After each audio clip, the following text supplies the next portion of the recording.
Take your daughter out tonight. Gonna show her my world. Oh, Father, not about to see a light. Yet if you wanna find hell with me, I can show you what it's like. Till I'm bleeding, not about to see a light. Yet if you wanna find hell with me, I can show you what it's. Mother, tell your children not to hold my hand. Tell your children not to understand. Oh, mother, father, do you wanna bang heads with me? Do you wanna feel everything? Whoa, father, not about to see a light. Yet if you wanna find hell with me, I can show you what it's like. Till I'm bleeding, not about to see a light. Yet if you wanna find hell with me, I can show you what it's.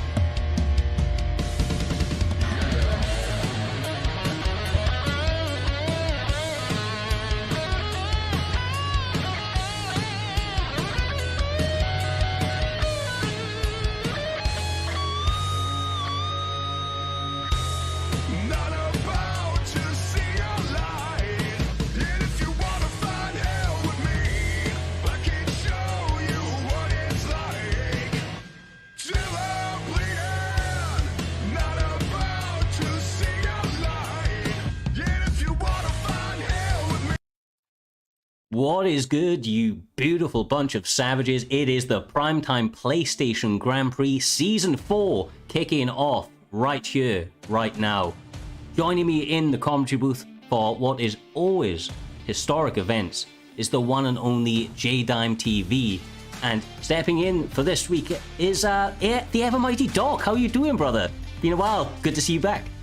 Yeah, it's been a while. Good to be back. This card, not even a card, this is a tournament, is stacked from top to bottom. These men have made their names, made their cases from last season. Now they're coming into this spot looking to fight for the title. You got Smudger on the line, putting his title against 16 men, all of who are the best of the best, who can make it, who are looking to showcase that they should be the title holder instead. Exactly. And there's some people who have something to prove. They may have been the underdog during the season, but this is their chance to win it all. You can make up for everything wrong you did in the season this one night, Cyrus. Exactly right, brother. This is all about seizing that opportunity, and quite honestly, looking at this card, I expect big things. There's a couple of changes have led up to to tonight's event, so a couple of guys just outside that top 16 spot. But as always, as we saw, with like Badinator being, I think it was like 16 or so last time, Doc, and a couple of the guys stepping in. Quite honestly, when you're fighting in either one of these divisions, you're making live cards, and you make this Grand Prix one way or another, you deserve to be there, my man. You've earned that spot, and you've really kind of showcased your skills already. Now it's just about capitalizing on the moment and trying to get that primetime championship as part of this massive Grand Prix, which will set you off right for the rest of the season.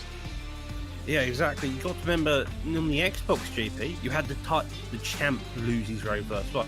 So that could always happen to Smudger. You got Smokey up next. No, James rates him quite highly, so you got to imagine that going to this fight, that's going to be a bit of a tension. That fight's going to be 5 rounds, the rest of them going to be 3 rounds, but you're fighting for the champion. You've got that championship belt on the line. You've got to go that distance of 5 rounds, Jay. Yeah, and he has big shoes to fill right now. He got to face Smudger at the first fight of the Grand Prix. The man, the myth, the legend, the PlayStation GOAT. So hopefully he's not nervous, because Smudger is that dude. He's always proved that, Cyrus. Yes, he has, my man. Yes, he has. Every step of the way, no matter where in this esporting community he has found himself, he has always risen to the top. Secured multiple belts across multiple promotions, and for primetime has really led the way on the PlayStation side of things. And I think without further ado, we're going to get into all of these fights upcoming. We're not going to do a long intro here this evening. We had a little bit of a delay, so we don't want to kind of stop you guys witnessing all of the action before we need to. So Smudger, MK Smokey, here they are, ready to go. The first one of this evening, featherweight, of course, 5 rounds. Alexander Volkanovski up against Conor McGregor. I think we're going to see a few of these in this first round as we did last time out, but it does make for a really, really fun fight. It does indeed. Volkanovski's got a mixture of both grappling and striking, leg kicks galore. So if you want to get rid of the power of McGregor, it's always a good idea to start working them early. McGregor, he's got power in those hands. He's Celtic Cross. He's one of the best in the game. Can hit you at any distance, even when you try to duck under it, Jay. So you got to imagine, if you're going against Volkanovski, you want to be using the footwork of Volkanovski, keeping him in, out, and making sure you're off that center line. Hey, listen to me. Before we get this fight, I just read what Pudgy typed in the chat. He said, "Look like I just got done cleaning up the crib." and that's funny. But yeah, we got the Conor versus Volk, like we always do. Hopefully, it's more competitive with this than it was last time, because it seemed like Conor was dominating competition in the Grand Prix last time, Cyrus. He was. Until people were mixing in some of the grappling, especially in those early rounds. I think that up against somebody like Smudger is going to be key, Doc. Smokey knows, he has to be careful, because as you can see, Smudger's come tonight saying that this is going to be light work every step of the way. He believes he is going to cut through the opposition, and he's starting like that, Will. Smudger's McGregor is one of the meanest about.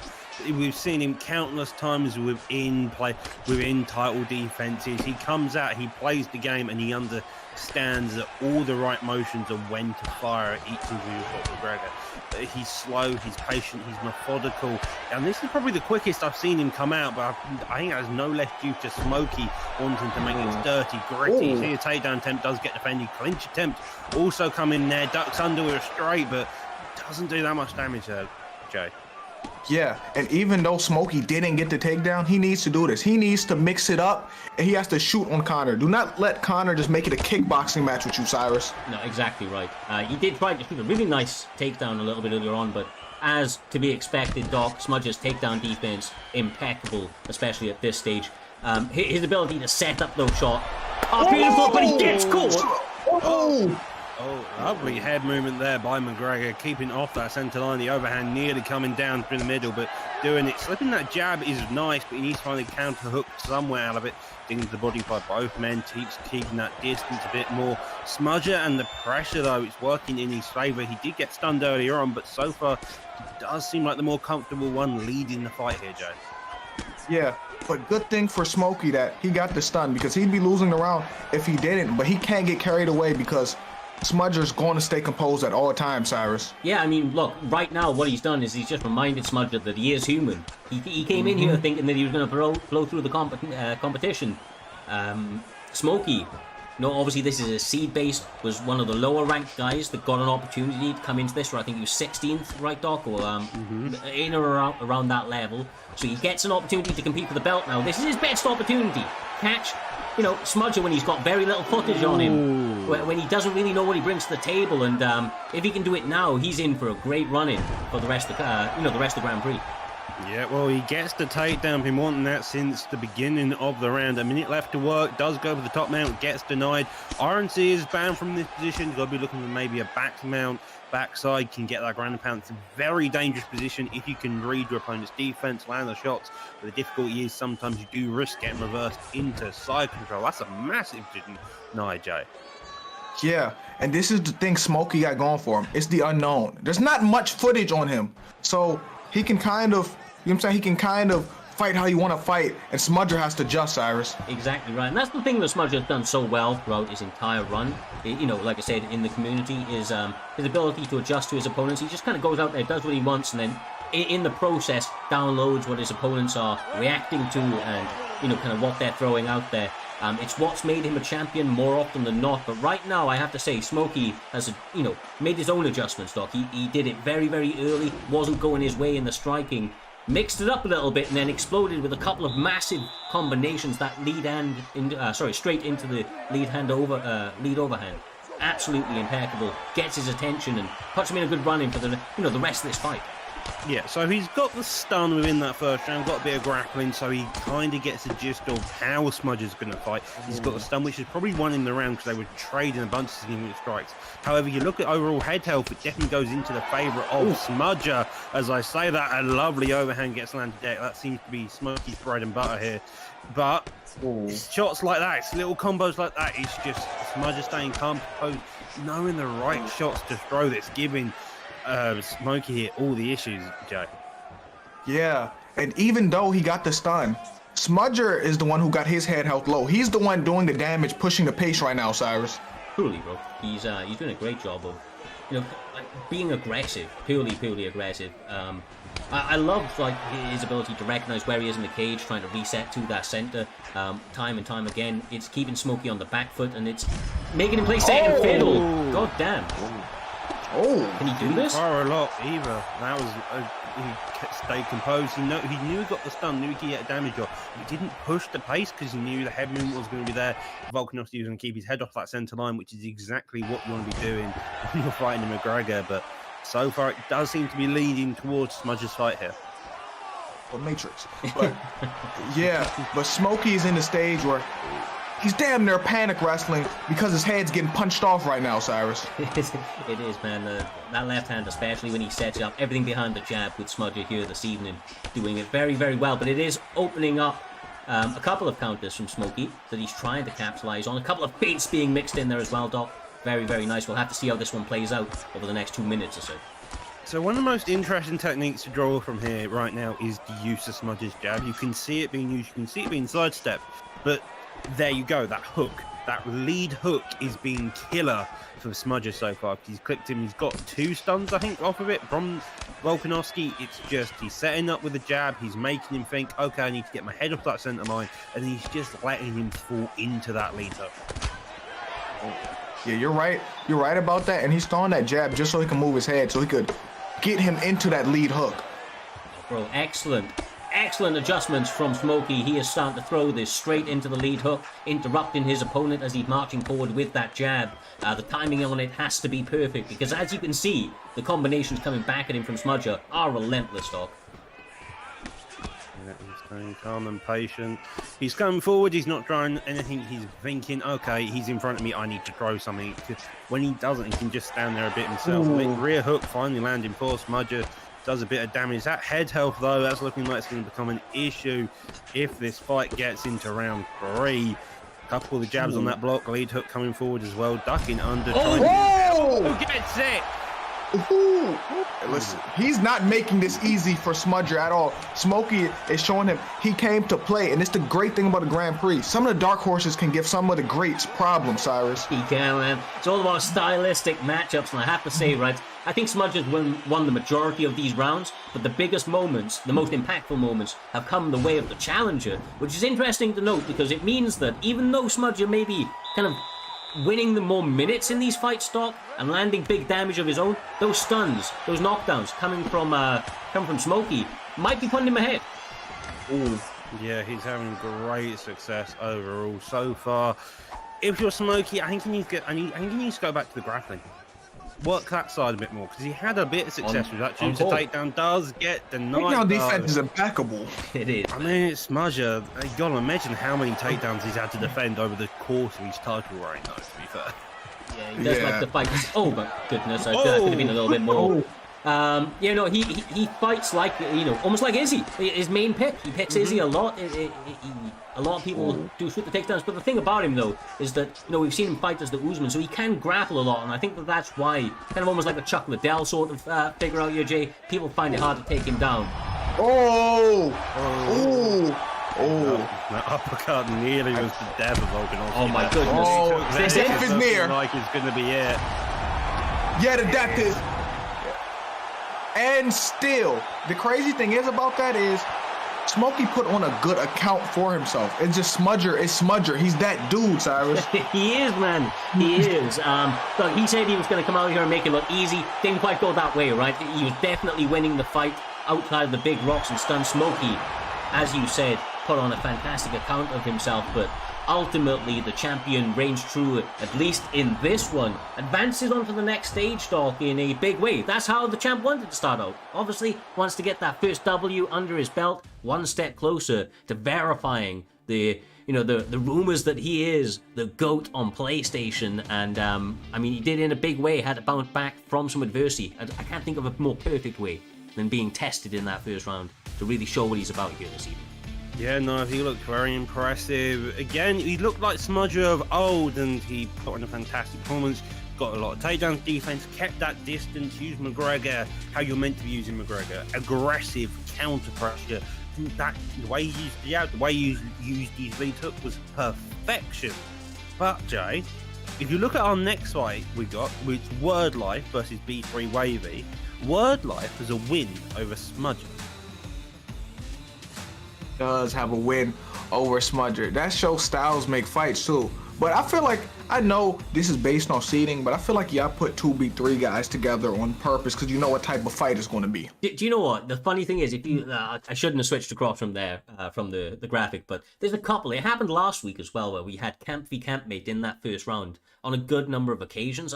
It's just the way that the seeding works out. So for anybody that doesn't know, in this you get the top 16, let's say champion versus 16, second versus 15, so on and so forth, all the way through the card. It gets us off with a great start, allows these guys, the underdogs, to really showcase themselves and builds towards obviously a fantastic main event. But we saw it last time out.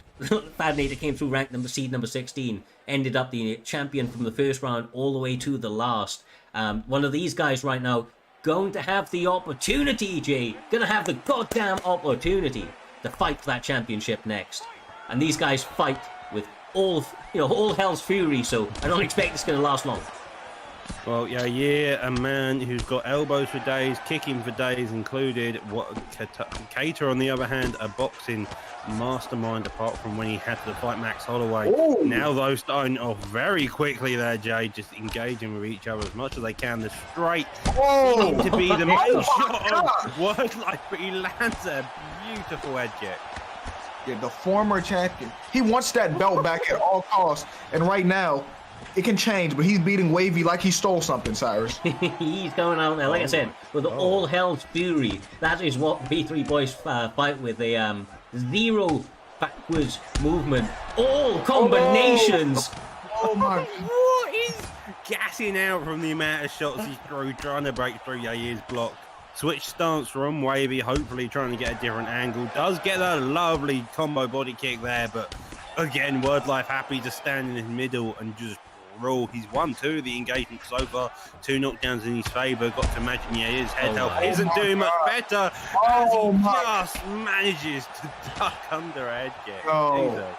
Hey, I'm not gonna lie to you, Wavy. I know you're B3 now and all that. Take a back step and fight like Yair. It's for your best interest. Word Life is beating you like you stole something, Cyrus. He's switching stances. He's trying to get a little bit creative out there. He is actually finally backing up Word Life just a little bit with some of that body work, but you know the way it is. B3 fight one way, bro, and it's all out action, dog. Yeah, it really is. They just want to give each other CT, it feels like. As many shots as they can land on each other's head, the better. Ducks under the head kick, does get blocked at the same time, interestingly enough. Double hooks there, my God. gets us another stun, overhand galore, uppercut straight lead, going down into the top mount position, looking to rain down shots. Does decide he does want a clean KO, get back up. We've got a minute 30 left, and this is getting ridiculous already. I think he need to throw away, Wavy need to throw away all his B3 right now, or he gonna keep getting punched. He has to fight from the outside because he's getting beat up by Calvin Cater, Cyrus. I couldn't agree with you more, bro. On one hand, I'm enjoying the shit out of this, but body right. That was brutal. Yeah, he can end this. Backside position decides to disengage.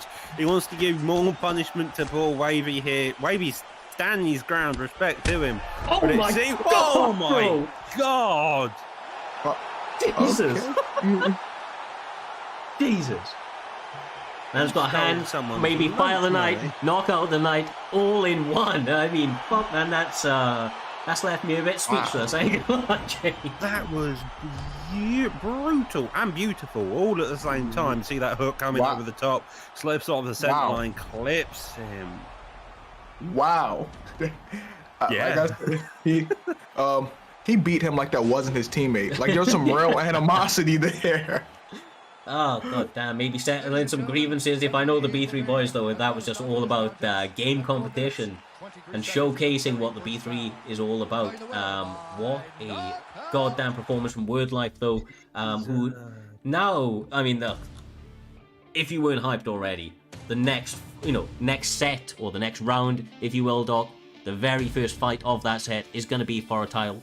It's going to be NM Smudger trying to defend it once again up against B3 Word Life. Craziness, bro. What? I mean, Word Life has got to win. Smudger took a break after that loss. That's a fight that's been brewing since Smudger's come back into the fight. That's going to be at welterweight as well. That's going to be a wild fight. Yes, sir. The rematch. The rematch, my man. The rematch. Ooh, Smudger said, "Word Life, I'm going to go through you. Revenge time." Woo! I'm telling you, Smudger, like one of the things about that guy I love, man, is that his confidence going into these events, it could never be at an all-time higher. Every single time he comes out, he backs himself 100%, man. In the chats, in the way that he fights, he leaves it all out there. I can't wait to see that next fight. It is a rematch that's been brewing for a long time, Doc. You're absolutely goddamn right. The next one up, though, my man, is between two teammates, Raw Matrix up against Raw Spooky. These guys, to the pleasure of some and the dismay of others, I believe have a gentleman's agreement out here. They want to put on what is only to be known as Beautiful Destruction. They are going to be... Well, is that right, Doc? Am I wrong? So their gentleman agreement's a bit weird because to any of us going a gentleman's agreement of Volkanovski versus McGregor, it's a bit weird. No, it's more. I think it's more about the grappling side. It could be. I think. I think. Yeah, I was about to go on to that because Spooky is going McGregor, the man, the myth, the grappling legend, the one who's notorious for holding you down, giving you a cuddle, and going, "You're going to sit right there, and I'm going to punch you in the face 600 times." He is going to go McGregor, Joe. Yeah, this is the most backwards thing I've ever seen. They're supposed to switch picks here. Because is he not going to shoot? Is Spooky just going to say, forget the rest? Shocked. I mean... I don't think he is, bro. I don't think he is. It's one of those ones, like, generally, Raw Spooky doesn't like to, in his own words, wrestle fuck his own team. So, like, I think they came out here with a bit of an agreement. We'll see. You never know when you got punched in the face. Sometimes things change up. But apparently, for all I hear, Spooky's been working on this McGregor, and Matrix has been working on his Volkanovski since day one. So, starting out quick, Jay. Starting out quick. Oh my God. Spooky said, I am more than a grappler. I really got hands, Cyrus. He's showing it, man. He's showing it. Matrix gonna have to come back and answer him with something big, and he does just that with the lead hand straight into the lead overhand. Doctor, the pace. I don't know how quickly they can sustain this. I think this is lights out in one, bro. In one. Yeah, it does seem to be going at quite a steady pace. You'd imagine the grappler would have a bit of patience, be more willing to go slow and steady, but if he's not too used to being on the feet that often, you can imagine he's going to burn through that gas tank as quickly as he can because all he wants to do is knock his head off. Goes to the clinch. Volkanovski landing a couple clean shots through it. Surprised he can get a stun. 3 minutes on the clock and they're already engaging with each other. Volkanovski's head health is a minuscule amount a bit lower than McGregor right now, though, Joe. Yeah, and when Spooky clinched, I don't think he meant to clinch. It's just like, it's how his brain works. He naturally wants to clinch you. Nice. A lot of guys utilizing the lead body roundhouse here this evening. They've entered super slow motion. Hopefully, I don't know what just happened. I think they were acting in slow motion, to be quite honest with you. The time was still moving at normal rates, Jay, but here we go as they continue the action. Straight into the lead overhand is money. Whoa! Why did he throw that? Get knocked down, Jesus. Okay, I don't know why he threw that, and how did he survive that after? Oh, the leg kicks starting to add up a little bit from Raw Matrix. He's missing on a couple of those big movements, and it looks like Raw Spooky is attacking the body actively, so that if it does make it out these rounds, Volkanovski's cardio isn't going to prevail, but I'm surprised that these guys have slowed down a little bit, to be honest with you. It makes sense. They have been at such a silly work rate from that opening bell. Yeah, I think the main person, I think it's Spooky's want of not wanting to try get knocked down after he had that sudden flare with that kick, and he just went, okay, let's slow down a bit, let's back off so I don't make any mistakes. Does it again, though? Somehow doesn't majorly. Why? Why does he keep doing that? He done got ducked twice. At that point, I'd be scared to throw that again. Oh! Jesus, Spooky, you're an insane person. Joe. Well then. Look, a fun-ass fight, okay? I will say that I believe that if Raw Spooky was to dial it in a little bit, like, you know, his fundamental striking, it was good. Yeah, that shit was good. He was winning with that.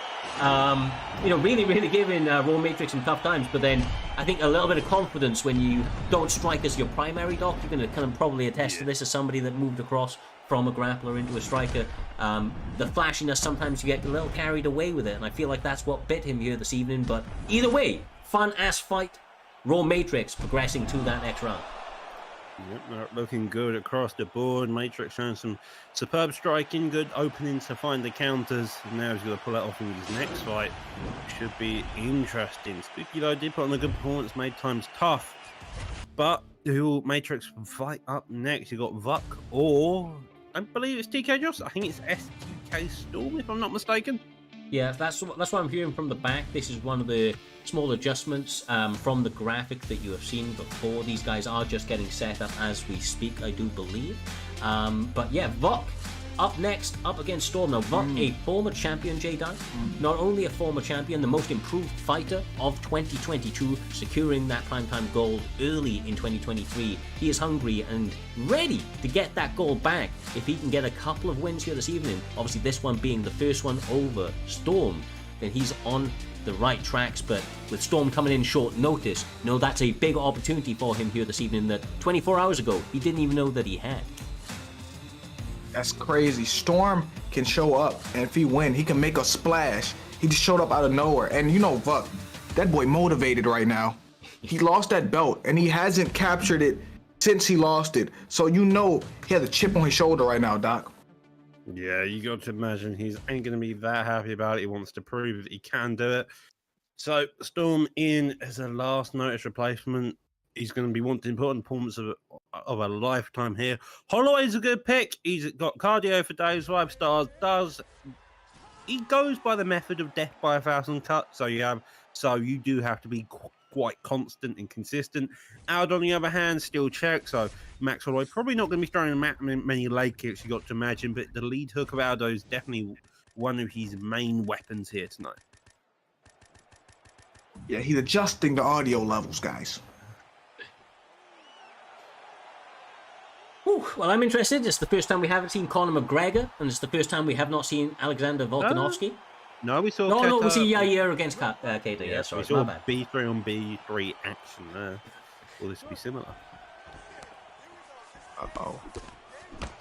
Here we go again. Teammates versus teammates.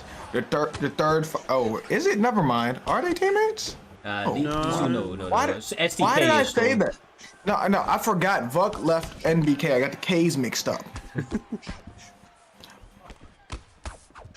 Well, Storm starting on with some aggressive action here. Lead body kick though by Aldo. He's liking the use of that lead tech. If I'm Storm, I'm going to be flicking down to that low block a bit more.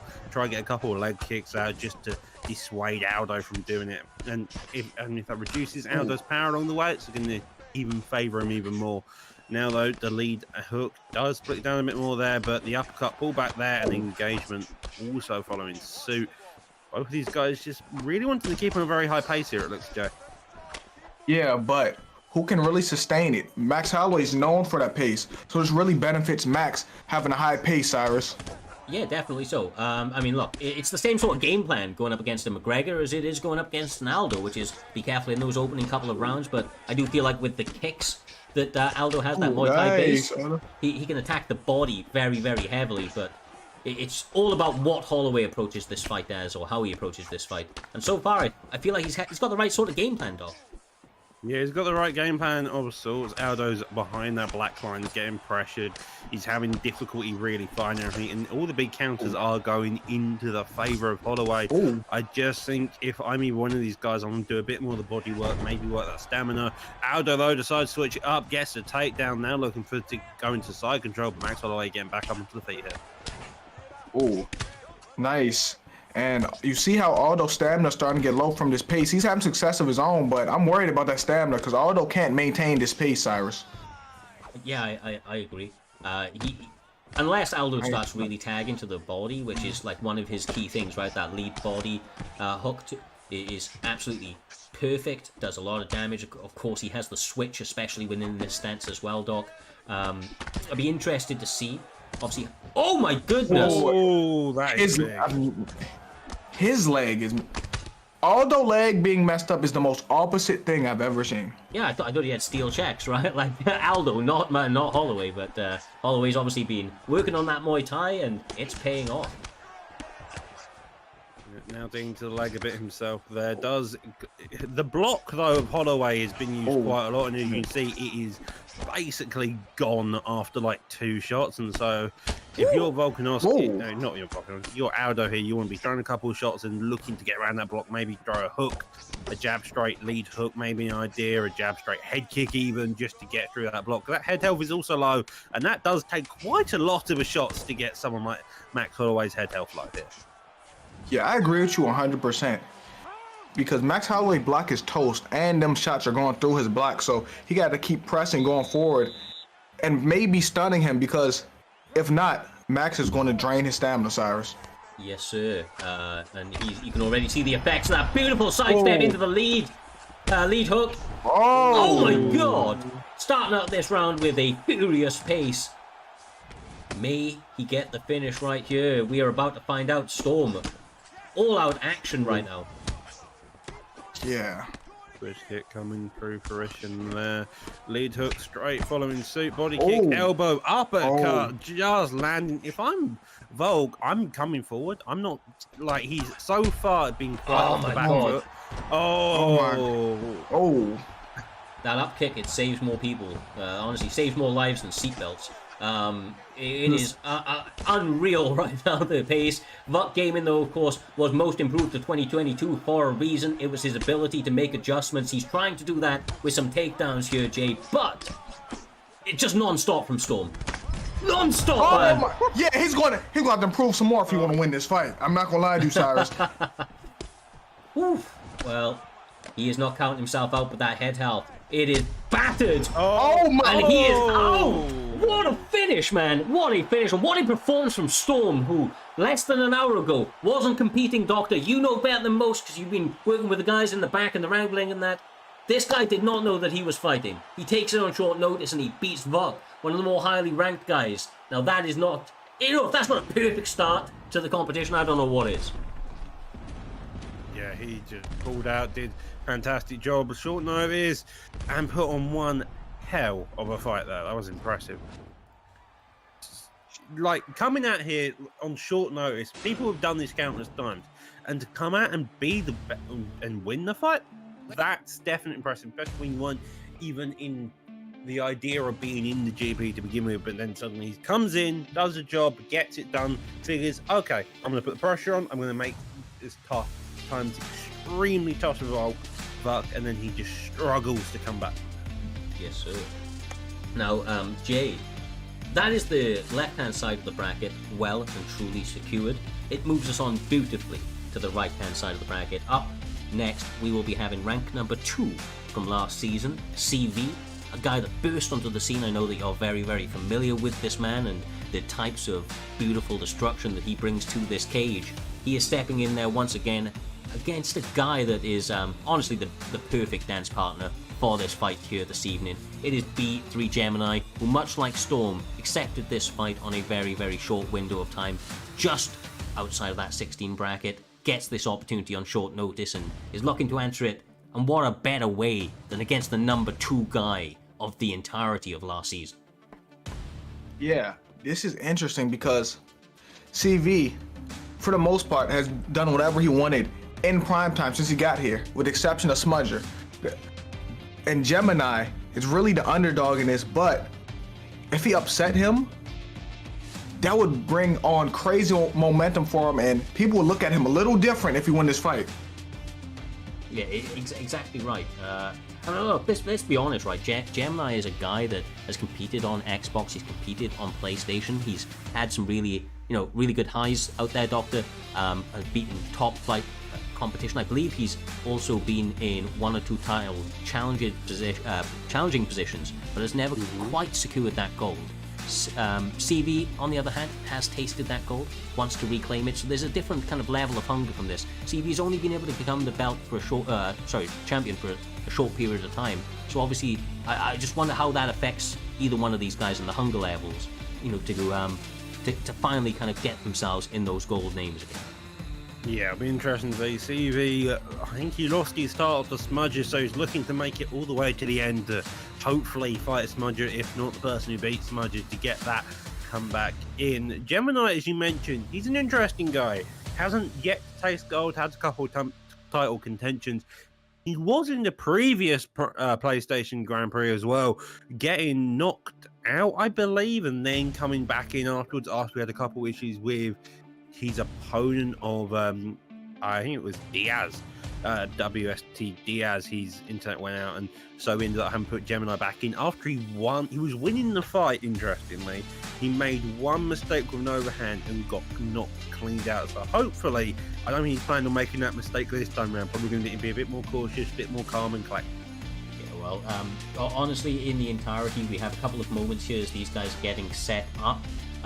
So hopefully we'll be underway with CB up against B3 Gemini very, very shortly. But whilst we have a couple of moments, Jay, I think that it's a good opportunity to look a little forward against Blake and Kai, Mula TT and Coraglu and Cloud MMA up against B3 Goat. My God, bro, your former client, right, the guy that you were representing for a little while in B3 Goat. There's a lot of B3 boys here this evening, and he's the final one on this side of the bracket. I mean, you know that he has been talking a lot of shit, saying that he wants that belt back, that he's the best about, and he has an opportunity to prove it up against Cloud, who is a dangerous man to step into that cage with. Yeah, B3 Goat can't sleep on Cloud because Cloud is no slouch. I've seen Cloud compete before, and Cloud's really good in his own right, and he can upset him. So he really has nothing to lose. So that's scary, fighting someone who has nothing to lose, because you're the one with the name. From what I'm hearing, there's a little bit of a delay on the CB fight for the moment. So what we are going to do is skip forward one fight, unless we hear differently by the time that we get these guys across. So we will be going Blake v Kai next. Two guys that, quite honestly, bring an incredible level of action to this cage, Doc. Quite simply put, Kai is a finishing machine. When he gets you rocked and he sits you down just the once, as we've seen from some of the beautiful promos that Mr. Humbledink has been putting together, he just has the ability to take his opponents out. First time. Almost every time. But similar sort of thing with Blake. Just the finishing percentage is unreal with these two guys. Yeah, Blake's been going around the place though as well. You got to take this into account. Blake's been going to different camps, learning different skills. And now this time around, he's on his own, going solo for a bit. Kai, as you mentioned, the man has never joined the camp as far as I'm aware. But as you mentioned, as soon as he gets you down, you're down there, and you probably won't get up for the rest of the round. And he has this brilliant idea of being able to use constant ground and pound. As you can see though, neither really choosing a grappler. You got Aldo and you got McGregor, so it's going to be an interesting time. Pretty sure Kai went Aldo, if I'm not mistaken. Blake getting first pick with a McGregor, so it's going to be interesting to see how this goes. It's not a typical pick to see when you're Kai here, and Aldo of all things here, Jay. Yeah, but the way Kai fights, it'll work out, because Kai, he fights going forward a lot of times, and his killer instinct is crazy. When he gets you hurt, it's like a dog off a leash, Cyrus. He is, bro. He really is. Like I said, his ability to close that show on a moment's notice is truly, truly a gift. You can't train that sort of stuff. You either have it or you don't. But quite honestly, Blake, when he's on, he looks like an absolute, Titan destroyer. He just has the ability to kind of chop through his opponents with those strikes and combinations, Doc. And as you can see right now, he's getting active with it, trying to test the chin of Kai early. Yeah, Kai's looking like he's trying to find holes Oh in all the my- games, but Jesus! Oh my! Kai, Hold on, what Kai did just Blake- coming out with a sudden performance of insanity. Decides, okay, I want to beat your head in a bit my- more. This may actually. oh my- What? Oh my God! that When did was- Blake get hands like this? When did you develop this? Blake on PEDs? What the? No, that was when? I'm telling you, bro. I tell you, I've seen it from this guy. But this is where it gets into some very, very bad waters. The one area that we have sometimes seen Blake get a little bit frustrated from, Doc, is these grounded positions. Kai is the type of guy who is going to work that ground and pound steadily across the full 3 minutes if you give him the opportunity to. So, how composed can Blake stay? Turns out Kai doesn't need a takedown. He just needs to get knocked down and have his opponent feel that confident to jump in his guard, it seems.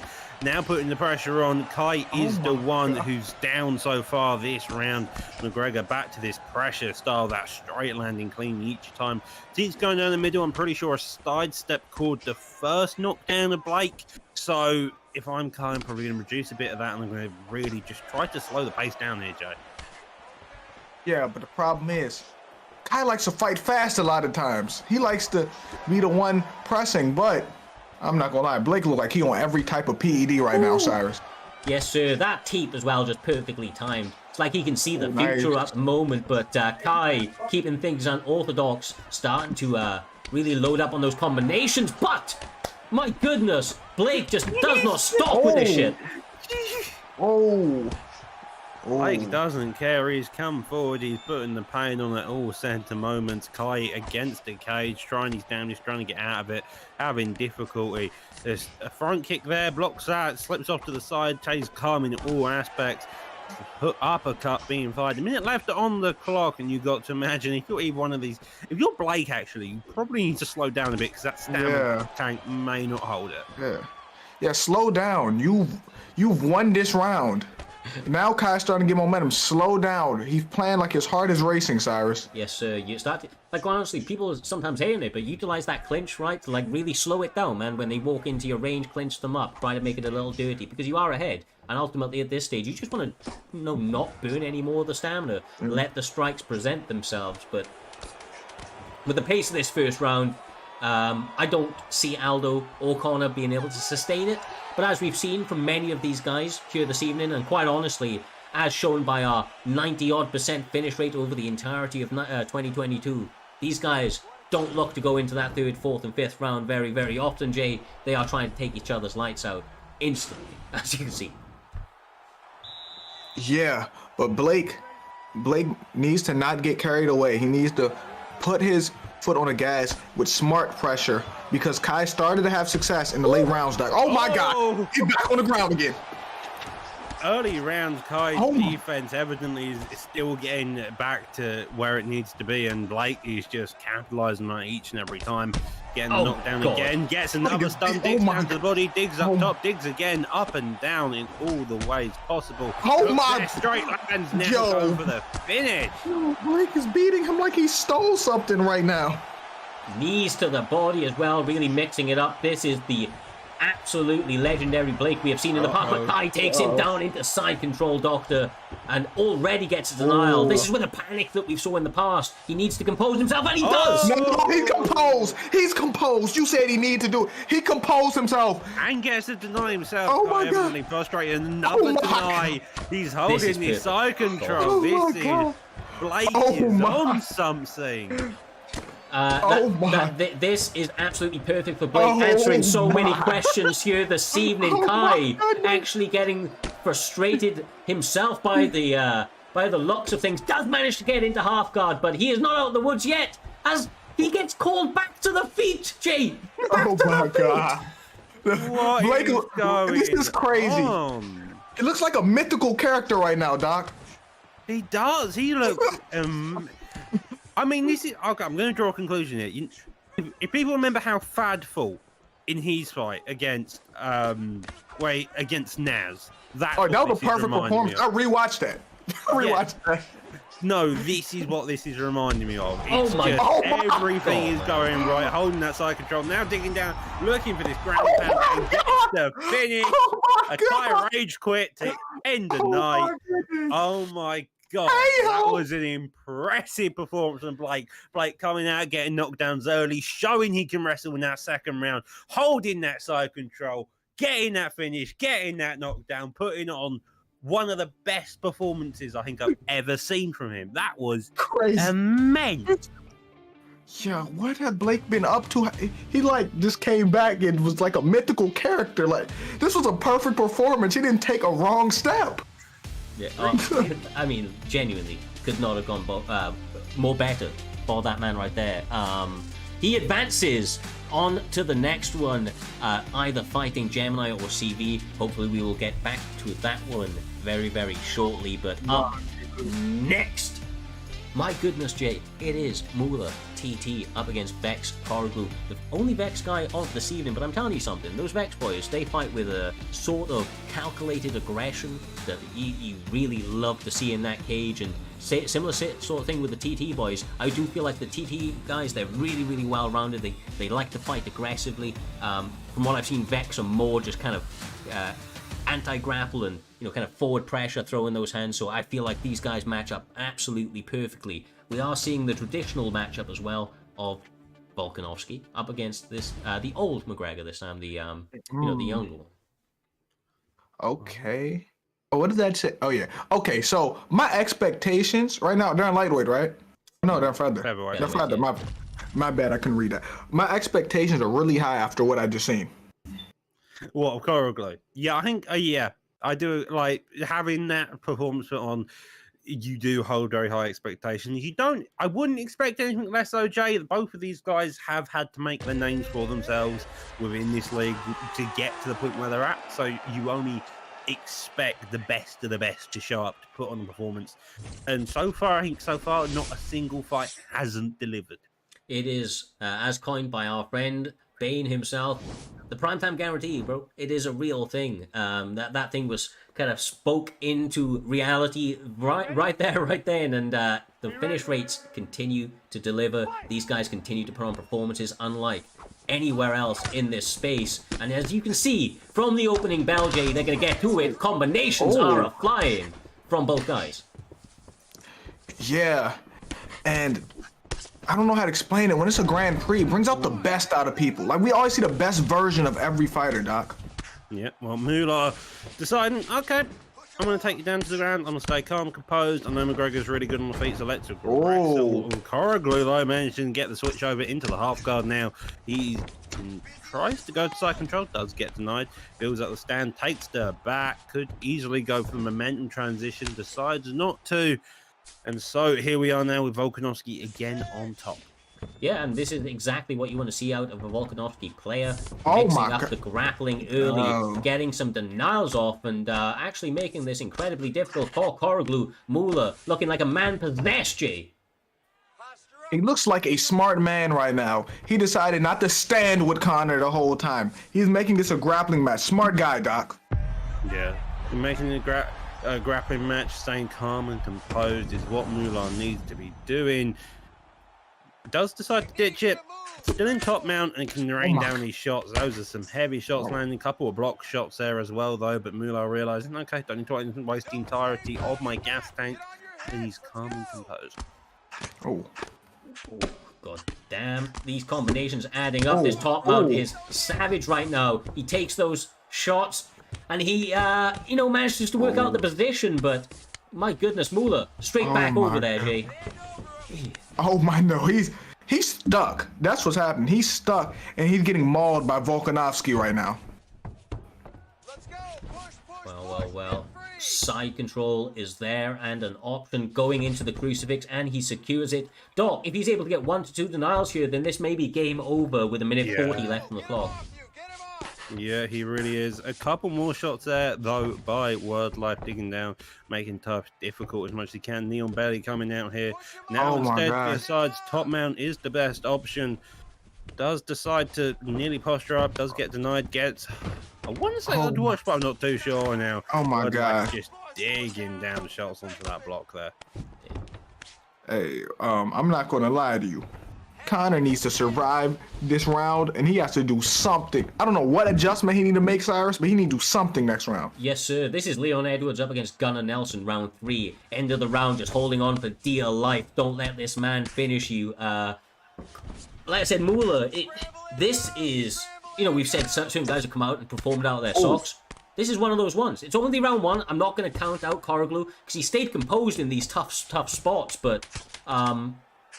I mean, if you're Moolah, confidence at an all-time high, dog. I mean, come on, bro. You do this to people, or you've done this to people too many times to count. So, I mean, when you get the first round off, when that's your game plan, you know that you're feeling a little bit giddy going into that second round, kind of licking your lips at the opportunity, you know, ahead of you. You just have to replicate it. Honestly, yes, but also my experience when it comes to, like, you do that for the first round, you have no hope for the second or third round, and so you've got to make sure whatever you do it quickly and you don't have time to recover. And Moolah has done that so far. He's got a knockdown. He's already going for a takedown as much as he can do, and that's what you're going to be doing. You don't want to get on the feet. You don't want to give him time to recover. You don't want to try and get him back into the fight. The longer they stay out of the fight, the better it is for you. Oh, nice fake down. Yeah, I'm not gonna lie to you.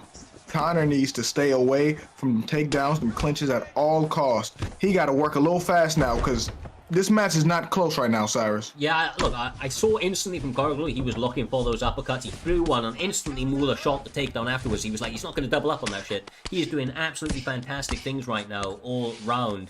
I cannot wait to see, you know, how he progresses. He's got so much time, dog. So much time. He's got a lot of time, and he's just doing his best he can, and he's having a lot of success overall. Oh my goodness, Connor. Connor, what do you do from here? Because even if you don't take damage from here, you're on the bottom, so you're losing a round, Cyrus. Yeah, exactly right. And honestly, Moolah, like we've seen, is not stopping for anything. He will continually posture up, throw a couple of strikes, and that is an accumulative sort of approach to this fight. He knows that he's not going to get you out in 1 or 2 big haymaker shots, but my god, will he break you down across the course of 15 minutes, ultimately working towards that finish. But Mullah's really doing it well here this evening. The game plan quite evidently paying off for him, Doc. Well, he's playing a very good pace here, and this you only be doing. Like, everybody argues that McGregor's OP. Like, I think especially after the Blake fight, everybody I saw in chat, people were talking about McGregor being OP, but this is exactly how you counter it. You go, okay, so McGregor's a striker. He's got some decent BJJ. It's not the best, though. Oh my goodness. And so if you just do what Moolah here is doing, you get a takedown, you cause havoc, you make McGregor so frustrated. It's difficult to come back. And right now, Moolah is playing arguably the best game plan we've seen all night when fighting McGregor. Exactly. People want to complain about how overpowered Connor is. This is the counter to it. Yeah, we saw Dave do it, right? And like this is the thing. You take them down, you beat them up, and then when it is on the feet, you can let those hands go, Doc, because your opponent's already compromised. Koroglu just doing all he can to survive right now, and you know the defense is reward in itself. It doesn't win you fights. So as much as he is just defending right now, of course he has to find a way to mount some sort of offense. But it's easy to say that from this chair when you've got somebody like Moolah absolutely dominating in that cage. Yeah, he's digging into you non-stop. He's wanting to cause as much havoc as you can. Finally gets up to the feet. 5 seconds left on the clock. A stun into the favour of Volkanovski. And apart from a knockdown, he wouldn't have won the round. But even with that, though, we draw close to the second round here. Third and final round, Jay. So far, we've seen 2 rounds of Moolah digging deep and grappling like nobody's business. Connor has to bite down on his mouthpiece and throw. Because you have nothing to lose right now. You're down 2-0. Throw.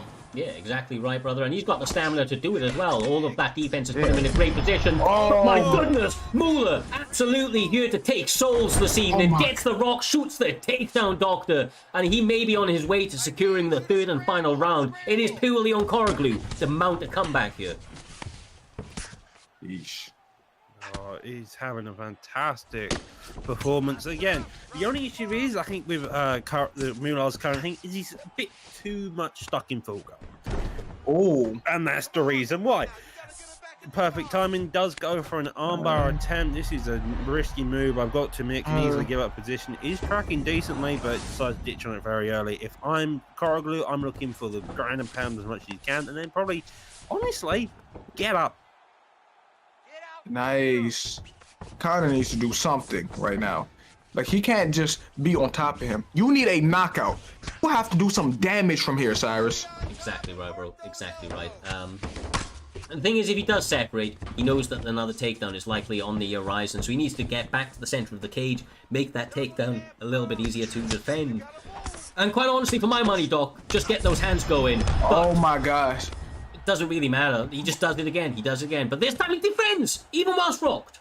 Yeah, that is what you want if you are McGregor. Get a cut defense, have a bit more confidence. Nearly get an elbow in the face, but we continue. He's on the feet. This is where he wants to be. 2 minutes left. 2 minutes, the most crucial time for McGregor to stay on the feet, and currently he's having a takedown. That was beautiful. Oh, yeah, that was brilliant. I was about to say that was a good setup right there. That was the best takedown I think I've ever seen in quite a long time, not gonna lie. Yeah, it was, but you know what problem I have? When he denied the takedown, when he was stunned, he didn't deny takedown all day, but he denied that one. Yeah. He defends this he's one as now well. starting to get the denials. Now he's denying. He's got the timing, and he's actually got Volkanovski's stamina a little bit low, bro. A little bit low. It's a minute. It's a minute left. It's This true. 5 rounds, maybe. If I'm Mueller here, I'm just walking. I'm running. I'm doing what the flyweight did a couple of fight nights ago. Just run around the ring and just don't stop. Yeah. Well, I mean, Mueller right now pitching a shutout, doing exactly what he needs to get himself ahead. A submission maybe closes the show out here, even if he doesn't secure it. He does get that time down and etch his name in the next stages of this competition. I feel for Coroglu here, Doc, as a striker. I really, really do. This was not what he wanted here this evening. Did not really get an opportunity to showcase his skills. But that is purely because of what Mueller brought to the cage. You cannot hate on it. Ultimately, you have to be able to adjust and stop your opponent enforcing their will, because that's what Mueller did. He imposed his will here this evening and did everything he needed to get his hand raised. Yeah, he imposed his will, played the right games where he needed to, took on that more grappling approach, and just put on a performance that you can go, okay, that's how you beat a McGregor. Congratulations, Mueller, getting the win, progressing into the next round. He did a fantastic job there. And I think with that, Jay, we move on to our next fight of the night of Cloud versus B3 Goat. That's a good fight. That's a really good fight because B3 Goat, he's going to do whatever it takes to win. He's going to play sweaty. He's going to, by any means, going to try to win. Cloud, and listen, Cloud had the chance to upset him, and Cloud's no slouch himself.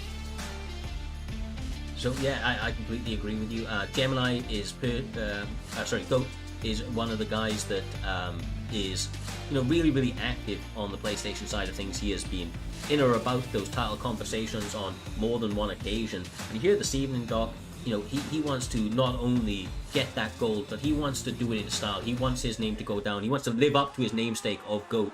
And I know you guys didn't get to see that because I was a little slow switching across, but we actually have a Jose Aldo up against the one and only Brian Ortega. And I'll tell you, this makes sense though, guys. This makes sense because we know what GOAT brings to the table. He's got that B3 style, but he likes to kind of grapple you up a little as well. So I think that might be a mental kind of fuck you, right? It's like, you're going to take me down. I've got that Brazilian Jiu-Jitsu black belt, which might tie you up real quick.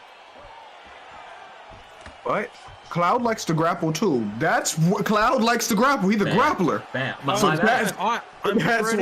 I had Cloud in when he was making his picks before. He was asking about what techniques are banned and what aren't. So I think he wants to make sure that anything he does do is of legal nature as well. And he's looking to put on a grappling masterclass as much as he can. Gets a lovely deny there. Goat's gonna have to be calm and patient as much as he can do. Guesses another night. Now goes into the full guard. Brian Ortega, I'm pretty sure, has a couple of leg locks from this position if needed, but they are difficult to get off. Yeah, and that's Cyrus. That's what I was trying to tell you. He's a grappler. That's why he got it. It wasn't to count. He's a grappler too, Cyrus. So yeah, I mean, look, I may be misremembering a little bit. I thought the Cloud, when I'd seen him with was all about throwing those hands. But my God, this guy obviously believes in his takedowns. He obviously believes in his ground capabilities, but he does find himself on bottom now. But quite honestly, you know, that... I was going to say that doesn't matter too much when you're Brian Ortega, but it obviously does, because Goat moves across into top mount like it is nothing and holds it. Oh, yeah. Oh, yeah. Oh, yeah. They do say he likes the HUD watch here, too. So that top mount going to be scary if Goat has you there, Doc. He's got to be careful, though, because Ortega does have some missions that he can start to pull off. They are on the up, get up with the leg locks, I'm pretty sure. So he has got to be wary of making sure he doesn't end up on the gas tank. But now he's back on the feet. Now you got to imagine between Ortega and Aldo here, that Aldo is the one who's better suited on the feet here. I thought that too until he stunned Aldo earlier. Very true.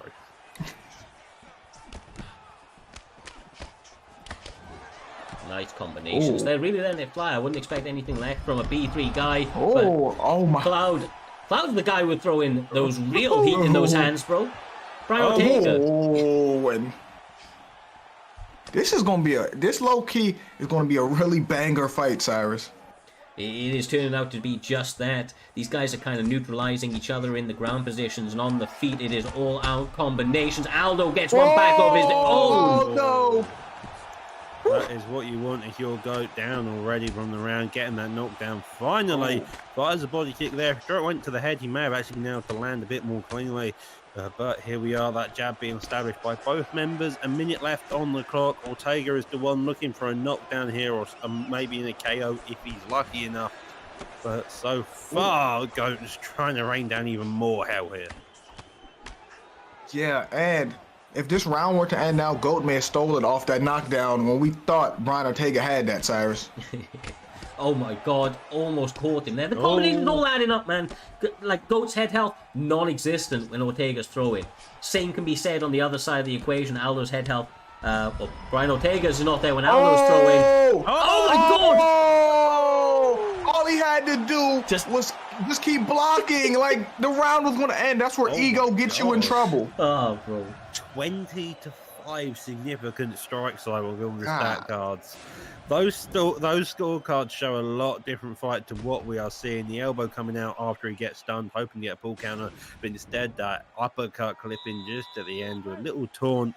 So now here we are entering into the second round. How quickly Ortega managed to start off. Is he going to be able to do the same or not? That is the question. Ooh. Okay, he's going to start with the grappling.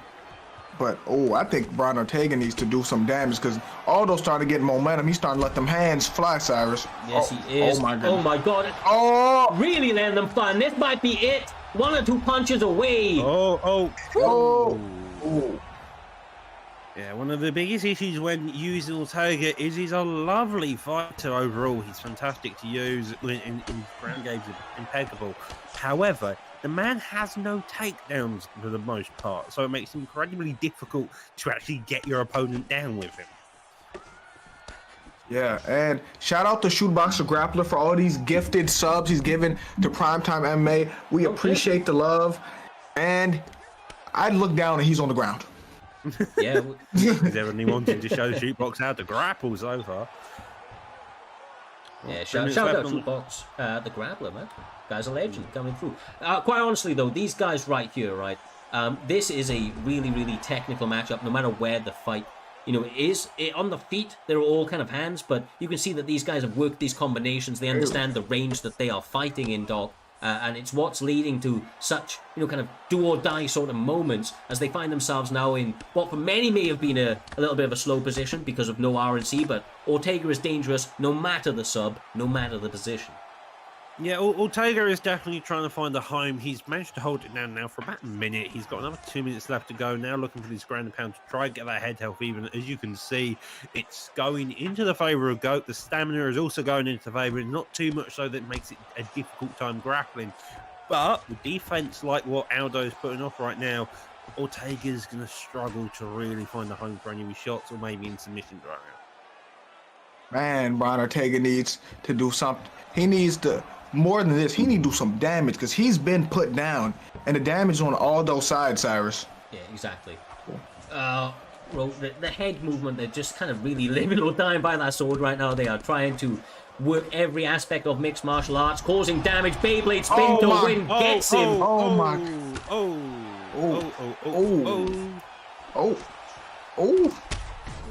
my goodness!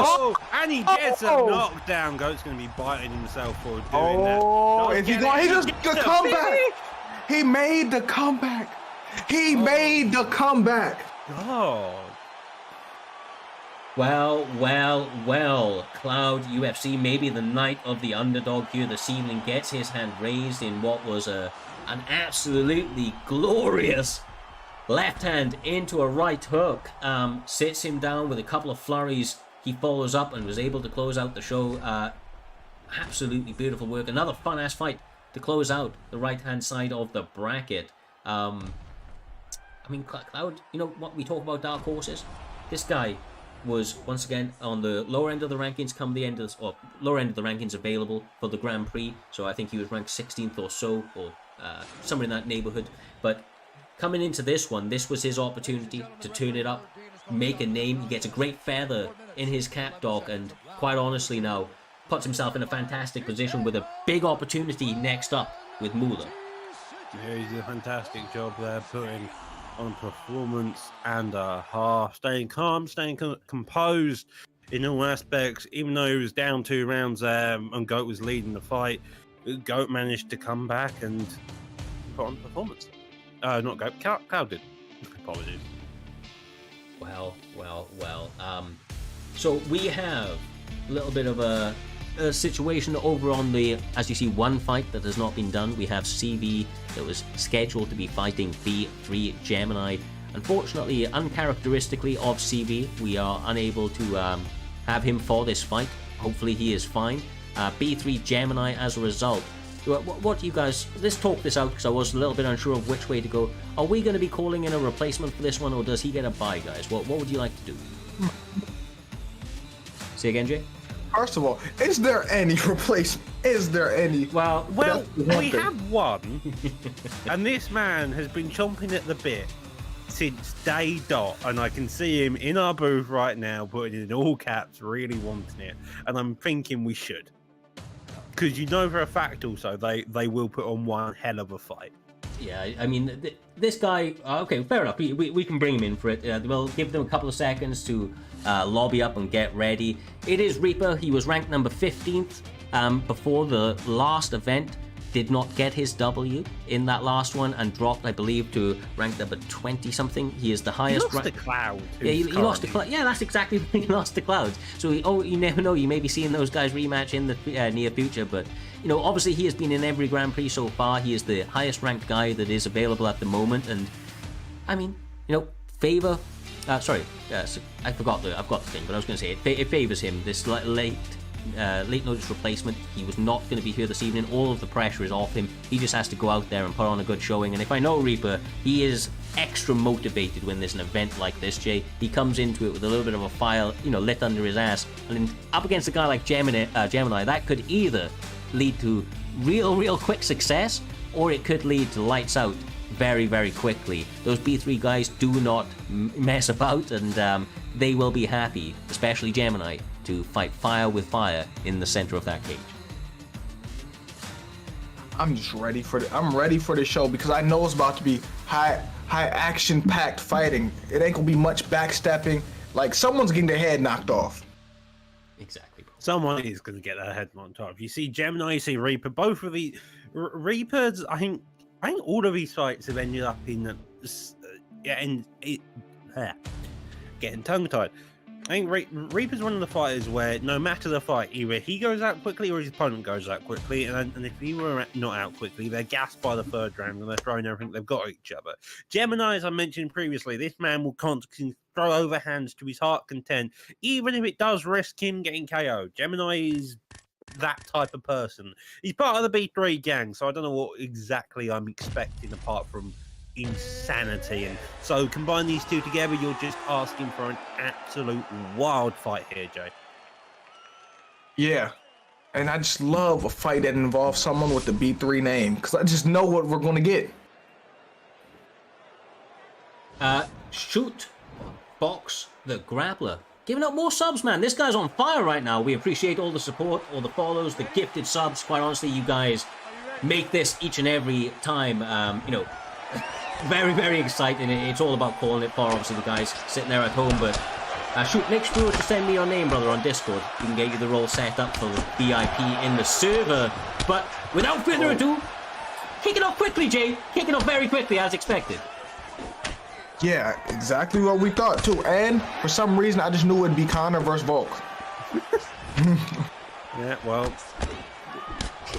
both of these guys are already engaging. A lot of jabs, a lot of hooks already being thrown.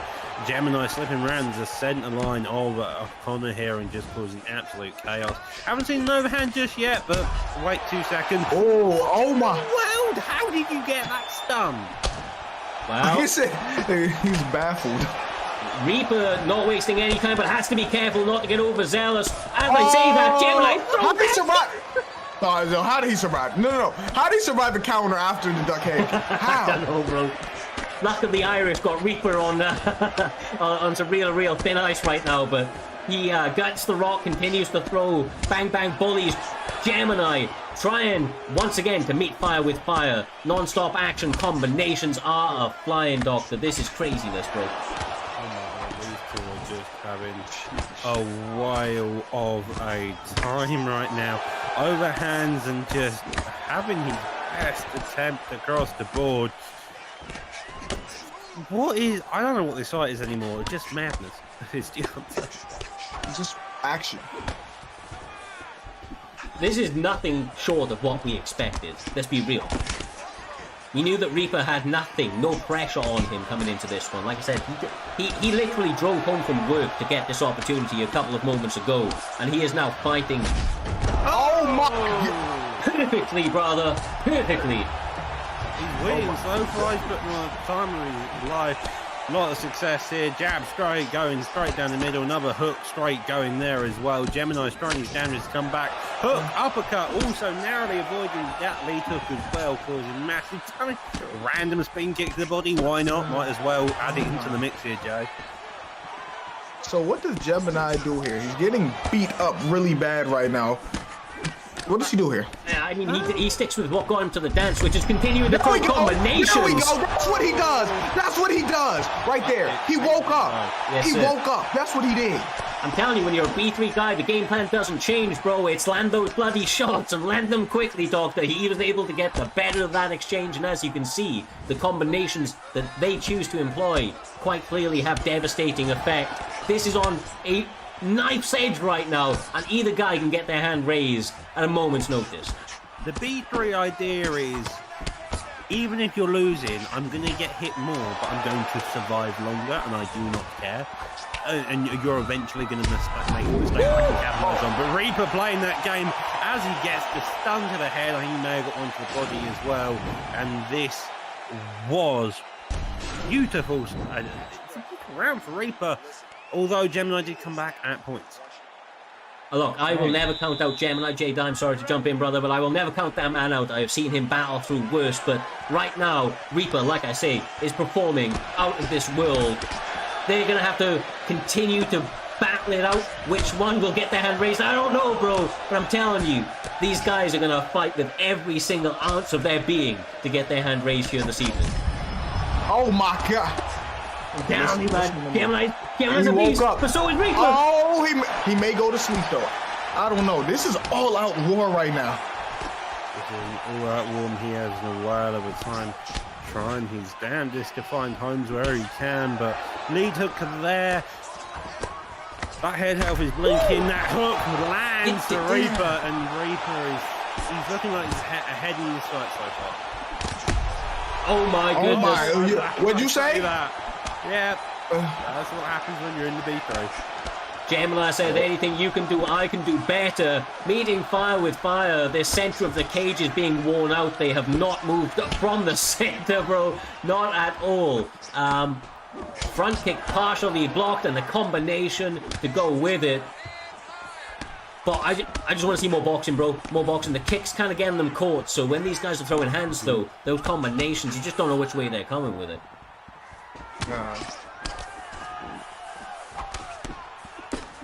Straight over there, that head help blinking, the block is gone. Coming over the top again by Reaper. Gets Mero, front kick though, doubles up on the... And he shut everything down. Well done. There you go. That's what you do if you're a Reaper. You come out of nowhere, you land an elbow of death after getting front kick, you're stunned. Gemini tries his damnedest, the Reaper comes back and he goes into that second round. If you're a Reaper, you're going to be jumping for joy right now. Look, from hardly working to working hard, he was able to get that drive home done quickly and then put in some serious work here this evening on this Saturday. What a turnout for the Bucks, for Reaper. Commiserations to Gemini. Respect to that guy being around the community for a long time and was happy to accept a short notice replacement, you know, literally seconds ago. But Reaper answers the critics out here. He gets the job fucking done, Jay! He gets the job done! That's mental, bro. That's mental. Yeah, exactly. And when you started talking, I thought you were writing Gemini's obituary. I thought you were saying he died. I mean, it was a pretty brutal combination, but nevertheless, that was one hell of a way to go right there. What a performance. Like I said, I love seeing both of those guys compete, but truly, Reaper getting it done, especially with the storyline leading up to it. It couldn't, you couldn't write that shit. Let's be quite honest with you, you couldn't write that shit. So we'll see how far he can go in this competition here this evening. As you can see on the graphic ahead of you, that he is going to be fighting up Blake in the first fight on the right-hand side of the bracket coming into this next round. But that does move us on, Jay. I'll throw it back to you, my man. Back on the NM Smudger, the reigning champion, hot off his first defense of this season, up against B3. Goddamn word life. This guy is a menace. It is the rematch that people have been calling for, and we get it on the second round of this Grand Prix. It couldn't be more perfect, my man. Yeah, I love this fight so much. A fight like this you usually get in the finals. The rematch. The guy who took the belt from Smudger before he took that break. Smudger's looking for revenge. Word Life thinks Smudger can't mess with him. He can't, hold on, excuse my language. He can't fuck with him for real. So this should be a great fight, and we get it this early. Yes, sir. Yeah, we really do. Both of them, they put on opponents each. They know what their story is. Both of these guys have previously fought each other, and so you're only going to hope they're going to be more impressive now. And let's see what we get. I was expecting Usman versus Edwards, but looking like maybe we're getting it. We're getting it. What was I? Be a bit weird otherwise. Well, this one, we saw what Smudger came into this, into this night with, which was absolutely impeccable striking, Jay. His striking in that first round was honestly out of this world. He was finding shots. He was being super elusive. Anytime he got caught, he got rocked, granted, but he only got caught a couple of times. Now, here this evening, Word Life is a guy that he can work that B3 style very, very well, and he is a guy that will use some lateral movement. He will allow Smudger to walk onto a few shots as well, which is a bit of a mix-up that I know Smudger's going to have to adjust to. But what do you feel like, brother? Do you feel like Smudger has to go in with some of the grappling as they get frozen out going in? God damn it, man. This game's been out for how long? we still got some... Oh, I thought they were stuck. Oh, okay. All right.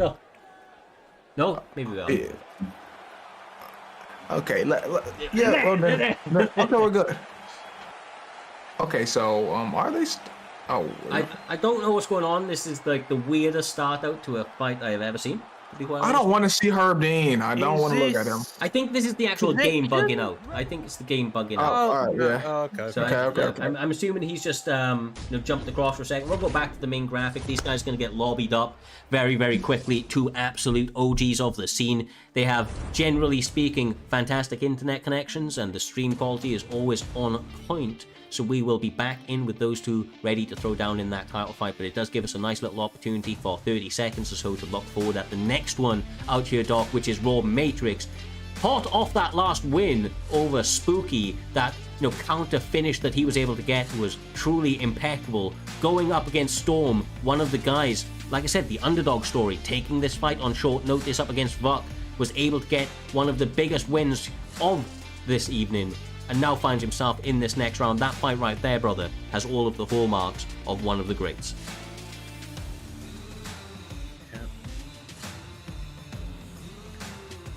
I think we may have lost Doc very soon. Sorry. Sorry. Apologies. I'm just, you know how it goes sometimes. Like, I'm not that. There's a reason I'm not always on comms. I'm always doing something in the background, and sometimes it happens. If you mind saying that question again, apologies. Yeah, you're all good, brother. I was just saying this next fight, obviously up after this one, we're waiting for the NM Smudger and Word Life just to get lobbied up, but I was just really highlighting the Matrix and Storm fight. Of course, Storm coming into this fight, coming into his first fight on short notice up against Valk, was able to get in. Honest, I wasn't expecting that fight to come on. Like most of these fights, to be honest, I wasn't expecting. When I got Reaper versus Blake, like, I know we were on about Matrix versus Storm, but can we just point out Reaper's performance just now and Blake's performance earlier, where he arguably got performance and like that fight's going to be one out of the fight. Got Matrix putting on a performance of his own. He got Storm putting on performance. Everybody so far has put on a possible performance of the night, and so now here we are with two of the best in the division. I think Word Life at one point was champ at one point. He got the champ after beating Smudger. Smudger, the longest reigning PS title holder in the history of PT so far. Now here we go. It's Edwards, Usman, 5 rounds. Second time round for these two. They know the deal. They're going to look. It's going to be one hell of a fight. Yeah, I agree. And this is interesting too because Word Life is the guy who took his belt, and Smudger has never lost on PT with his Usman. Yeah, you're right. I think you're right, bro. I think you're absolutely spot on with that. Yeah, He lost with Leon when he fought Cole, and he lost. It was Volk versus Connor when he lost to Word Life. He's never lost with his Usman. So, see. His Usman is something else, I'll be honest with you. As much as he really does have some nice counter-striking work in that kickboxing, when he mixes in the grappling, it just makes him incredibly unorthodox.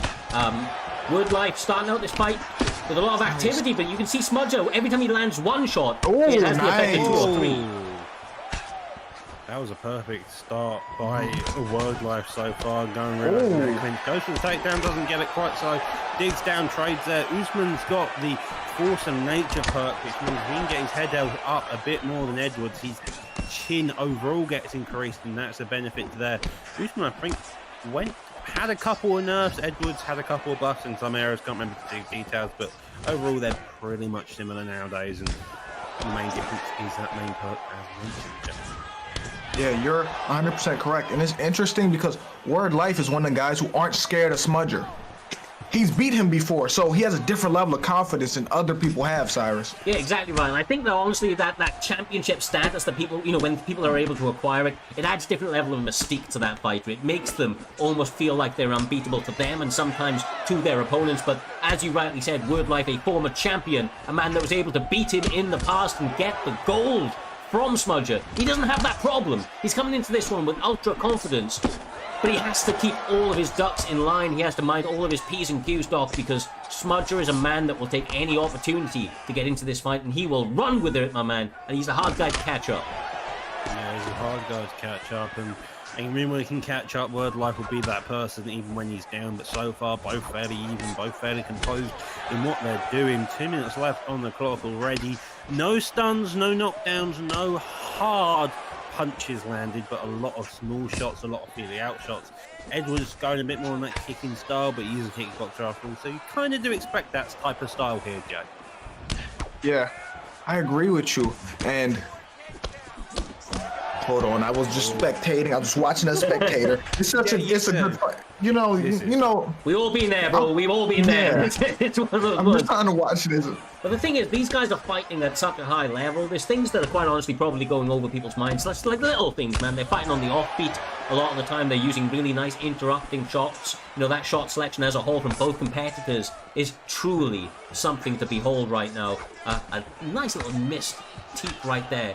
Perfectly worked on the distance management from Smudger, but this accumulative damage working the legs and the body definitely going to be causing some cause of concern for Smudger as he walks his opponent to the cage and looks to start to really unload with those combinations. Now he's got impressed, your dog. Yeah, and 10 seconds left. Smudger still, he's coming forward, gets that hook there. Edward's head health is looking quite low, and if you're Smudger right now, that you're going to have a bit. I feel like the person from that round is going to be Smudger. So Couple more cleaner, Sorry, please continue, bro. a couple more cleaner shots overall, more calm, composed. You had a couple of wild kicks like the teep early on into the question mark kick. It's a nice little thing to show, but I think it was a bit too early. And so I think coming into this round, Word Life needs to readjust, refigure where he wants to stand. I think going more from a distance perspective and not being so close would benefit him.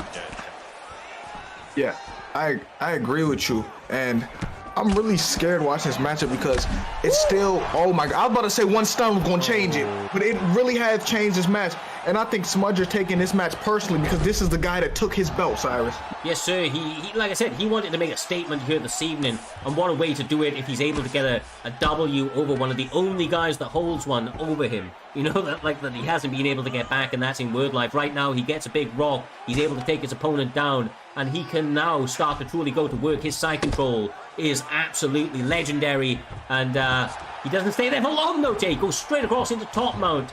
But the activity in these rounding positions is insane right now, moving from position to position, looking to land that ground and pound. Yeah, this is not where you want to be right now if you're Word Life, and Word Life has to make an adjustment, because if this fight continue like this, he's going to get worn on and maybe even finish, Doc. Yep, come and compose. Here we go again. Onto the feet, 3 minutes left on the clock. If you're Smudgy, you're going to keep the same pace. You want to hold your centre line, your Usman. You can take a bit of damage, you can give a lot of it very quickly. But Word Life there, though, man, to slip off that centre line, coming down the middle again and looking to find home. A couple of clinch zone game, and this is where Smudger really develops. He understands you can make stuff dirty, you can make stuff wild, and by using different methods of victory, but grappling as well as the clinch, you can really up your game and really just gain the edge on what was previously an opponent that beat, like Prix. Yeah, and Smudger has an underrated clinch. He has a really good clinch game. Them sneaky uppercuts in the clinch do a lot of damage, Cyrus. They do. Dirty boxing, bro. Dirty boxing. This is truly what makes Smudger one of the greats. It's his ability to fight in every single dimension of mixed martial arts, in the clinch, the grappling on the mat, and once again, in the striking, which is normally where his bread is buttered. He's given Word Life the works here this evening. Word Life's still in this fight. Let's not count this man out. We're only in the second round. But the champion coming on strong and really starting to mount offense, getting that head health within blinking range. Slowly but surely here, Dolph. Nice. Lovely job there, though, by the challenger of Word Life, sneaking in the ducking roundhouse there, digging down to the body, going up top again. 50 seconds left on the clock. A couple more shots are being fired. He can't eat those there as well. Oh my gosh. He can't eat those shots. All that came from the clinch. Like, he can't be content eating them shots. He have to get. Oh my gosh, he's stunned the champ. Word Life said. Oh, Word Life is not scared of that man at all, Cyrus. Crazy. Look, this guy, he will live or die by that sword. He will fire those shots out, empty the gas tank. He doesn't give a shit if it's 5 rounds, 10 rounds, 25 rounds. He will let the stamina go, let those hands go early, because he believes in his finishing ability. Smudger is truly one of the greats. He will try to take it late, Doc, but as you can see, Word Life, when he gets the combos going, the damage is only surely to follow. Yeah, calm, composing all manners. Low landed there on the takedown. Here's Word Life. That's going to give you a bit more hope. Maybe give Smudger a bit more food for thought. But he's got a takedown, and now we're on the ground. We've seen Blake's takedown of the side control. Will Smudger have a similar one? You have to imagine so. He is the champ for a reason. He knows all the ins and outs of the game. But here we go. That's one denying. Word Life's got to stay calm and composed, even as that head health is blinking from 1 or 2 elbows inside the throw. Yeah, nice. Sorry, go on, Jay. I'm bad. And it started from in the clinch. It started. Them clinch shots add up to dirty boxing is where it starts from, Cyrus. Yeah, 100%, man. Because it means that when he enters into the clinch now, Word Life has to think: do I block my head and stop the damage, which is about to knock me out, or is he going to get, and if he does, he gets hit toss. So, I mean, Smudger's actually just accumulated such a lead right now. It's difficult for Word Life. I don't know how much longer he can sustain any sort of defense against the damage coming his way, Doc. Smudger just has a snowballing momentum behind him right now. It's a bit of an avalanche. I'm just managed to survive. Wordlife needs a massive shot here. He needs an Edwards knockout in Usman versus Edwards 2, pretty much at this point. Just a complete failure on Smudger to fail to beat Oh my God. Sam, but he's just constant here. Oh, he's trying, but he needs his moment. He needs his Rocky moment.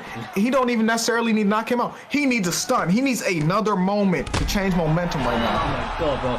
He might need a knock, I'll be honest. That head held can't take jabs right now. I mean, it's pretty bad, man. His big bust up. He's in the third round. It's only going to get harder as the fight continues. He still has the stamina to get it done. And he's got the tricks, in the bag, but it's all about whether or not you can get Usman to open up. And Smudger is just not taking steps wrong, dog. He really isn't. I feel like this is a worse position, but luckily Wordlife gets the deny. Now he's on top. He needs to block his head because an elbow could easily get it, but the takedown instead comes along. Back into side control, Usman's domains, gets the deny, and more elbows. That head health is minuscule right now, Jay. Yeah, it don't exist, and now he's in top mount. Oh my! Like Leon has to do something. He needs his coach Dave Lavelle to give him the speech again, Cyrus. Yeah, exactly right, bro. Exactly right. If he does make it to this rounds, he needs some solid advice from the corner. I mean, if this was real life, I'd be considering throwing in the towel, I'll be honest. That health absolutely gone, bro. I don't know what sort of everlasting damage is happening right here, but Wordlife is as game as they come. He has that dog in him, and he will look for his opportunity to get the finish. 5 seconds left, able to survive. Well, one second, the first fight, am I wrong? Was he getting beat in the first fight and then got the finish? Remember the first. It was That's the first fight. The first fight was if I remember. He threw when he throw the slip hook, right? That's the NM special in a way, right? Yeah. He threw the spinning elbow. He countered with a spinning elbow to knock him out. That's right. That's spot on, bro. The memory on you, bro. Good job.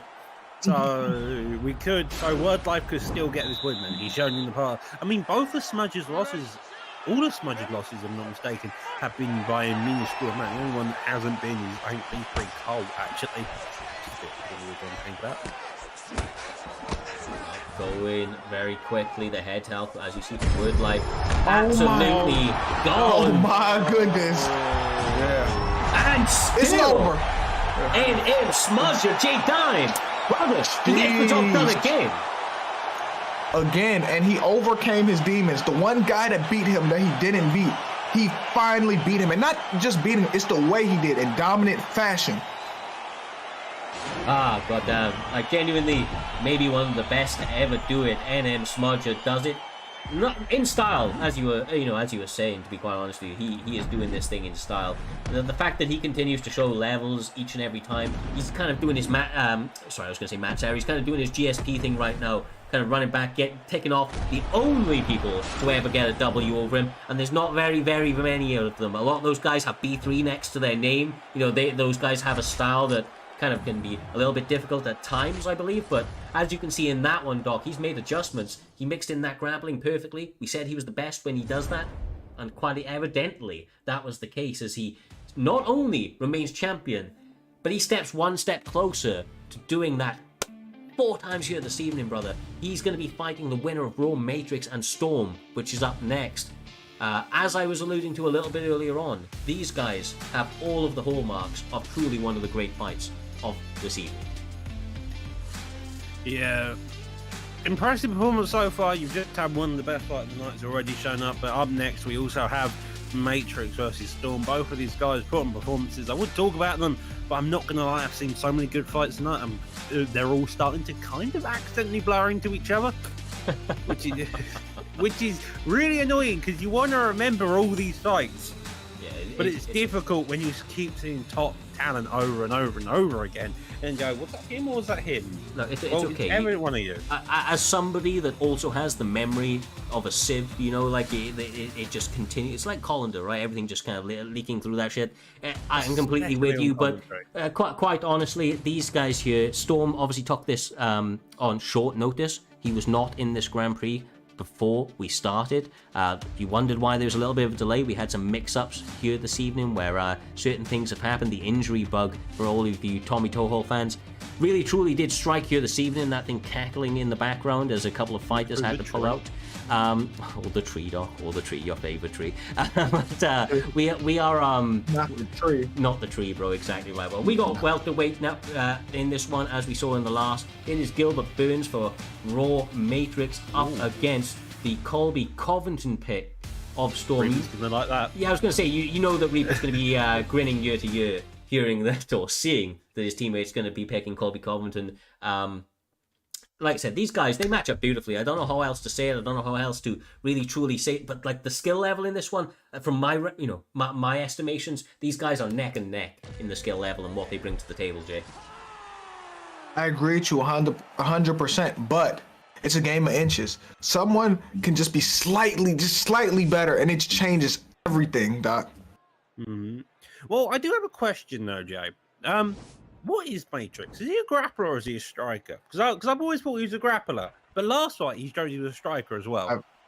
I like watching him strike. Every time I watch him, he strikes, but So I'm maybe he's just a striker. I don't know because he's picked Gilbert Burns to be. he's a mixed martial artist. That's what he is. That is exactly right, and truly one of the nicer guys in the community. Yeah. He's a good guy out in the cage. He's a bad guy in that cage, and he's looking to get those hands working here this evening. But Covington with a quick takedown, taking the Brazilian Jiu-Jitsu black belt to the mat early, J-Dime. Maybe he knows something we don't. Storm obviously very confident in his ability to ground out Matrix here this evening. Yeah, but wearing rubber guard is the problem here now, Cyrus. It is, brother, and I'm a big fan of the rubber guard. I know, real life and on the game, the submission opportunities and those elbows that can be rained down are, very, very effective. But as you can see, the activity from Storm Doc, he just doesn't stay there for very long. He's going to continue to move. He's going to find opportunities to advance position and try to take that Colby approach of melting his opponent's cardio over the course of those 15 minutes. To be fair, anybody sane enough doesn't want to be standing Gilbert Burns full guard. You have submissions, you have the ability to get stuck in top mount or side control. We've seen the power of top and side controls, but here we are back on the feet. The power advantage goes into the favor of Burns. The man has hands that are made of rocks. Colby, on the other hand, struggles with that power, but he does have a cardio machine for days here, Joe. Yeah, Kobe can't crack an egg. We know that. I don't know when's the last time he hurt somebody with punches for real. But Kobe is relentless, though. That's the thing. He's relentless, and he has good grappling, Cyrus. Yeah, like most of his opponents do get TKO'd via cardio issues by the end of it. They just can't continue with the momentum of it. But it's an incredibly effective style. The one thing that you can say, love him or hate him, he is the hardest working guy in the room, or so it would seem. That cardio quite clearly is taken to another level. He's looking to utilize that here this evening as he's attacking the body over and over and over again there, Doc, and trying to draw out ever increasing, levels of combinations from Burns. With these takedowns, they have been absolutely impeccably timed. Each and every single 2 or 3 takedowns out, absolutely perfectly timed to secure it. Another deny there, beautifully so. That is what you want to be doing after you had a very much a neutral fight on the feet, neither one going into each other's favors. Having Colby now getting these denies, getting the chance to do some damage freely without having to be defensively sound is a nice attempt just to change up the pace. Digs down to that body, instantly knowing when to block, and back into this full guard. If you're Storm here, you need to realize that full guard isn't getting control time. It's not very good for damage either. He needs to be in either half guard, push the top mount really is the ideal place, but this position does work nicely, as you can see. Yeah, that was a paragraph you just said, Doc. I appreciate that. But yeah, I think I know another reason why Kobe Covington cardio is great, Cyrus. What's that, brother? He doesn't cut much weight. He's not depleted. He said he cuts 12 pounds at most. Yeah. Like, he's not fighting far from his natural weight. So he's going in there with more energy, not depleted like a lot of other people. Yeah, and I feel like, right, this is part of his game plan as well. This character that he brings of, Colby Chaos Covington, it gets people emotional. And when you fight with emotion, that adrenaline dump comes a lot quicker. So, I feel like it's the entire package that he brings. And quite honestly, It's a science. Yeah, I'm a big fan of, like, the approach of what he's done. He gets under people's skin, and inside and outside that cage, he looks to go to work against his opponents. Always on duty, always active, but he can get hit. And as you can see, Raw Matrix really sitting down on the shot stop, starting to connect with them, already getting a laceration above that left eye. Oh! But he gets going himself. When has Kobe ever punched that hard, guys? Come on. Well, I thought Burns was going to get up the animation so and such. Apparently, it's slightly bit different though, and so Colby's now on top again. 3 minutes 30 left on the clock to work. It's a long time. Top mount may be an idea. Nice. Crucifix is another option. Even the Kimura, if he feels confident enough and can get the stem low enough. But so far, it's the elbows. Gets a lovely deny off that, and somehow manages to get that interesting. Yeah, like he should have been able to deny that if he denied everything else. Oh my god. That's not looking good right there for Gilbert Burns. Gets denied in the top mount. Ground and pound is following thick and fast. Oh my god! Oh. Another one. Oh, Goes for the armbar. armbar though. Oh, he had a bad start. Yeah, That's a very bad start. Yeah. Yeah, if I'm the Storm, I'm abandoning it. arguably. Yeah. Yeah, he knew the score. He was just holding it on for as long as he could before the position would have got reversed. He'll probably try to attempt another one if he gets it denied, which he does. He's getting, Up man again, rain down shots. Those hooks landing beautifully. yeah, Couple of strikes going. Jiu-jitsu don't mean nothing. Well, This jiu-jitsu don't mean nothing when you're on bottom. Well, you When know you're what they say. bottom out. You know what they we say don't as well, mean it. Jay. Every single time a jiu-jitsu guy gets punched in the face, he goes from like black belt, brown belt, and continually down. That's the approach that Colby Covington is trying to take. The couple of shots was able to damage his opponent, loosen them up a little bit. It looks like he's committing to this one. I mean, he should probably have abandoned it. It's not a bad idea. A minute left on the clock. Even if you don't get it, you've done enough damage that he's. You know, I'm wrong. He is catching the shit up Yeah, right He's there. catching it.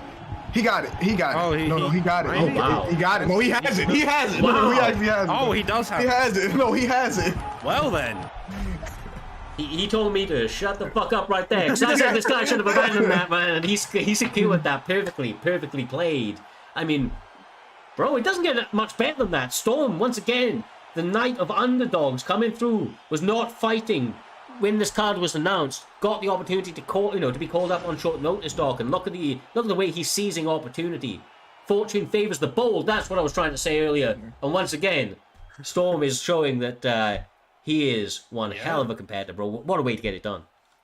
Yeah, that was some bravery going for that armbar, who's already having a lot of success with that top mount, but evidently as soon as that stem got a bit low, he started going, okay, maybe an armbar attempt. Had to feel out the first time round, wasn't quite getting there, but the second time round, he was set match there, having a fantastic performance.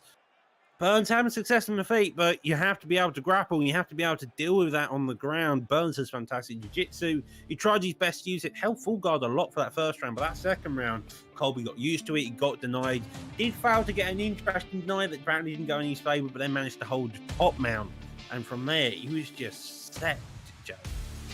Yeah, you said it right. And it sets up an interesting matchup between Smudger and Storm because Smudger said in the chat, I'll get it for you, Matrix. Like he said he's gonna get his get back for him. I love it, bro. I love it. Honestly, this community is fucking awesome, man. Right? Like, pardon all language. Like, yeah, genuinely, absolutely sensational. These guys, whether it be in the cage, like the camaraderie between some of these gyms and the way that they go to work inside and outside this octagon to represent their teams, it leads all of the kind of best storylines to performances and cards, much like what we are seeing here this evening.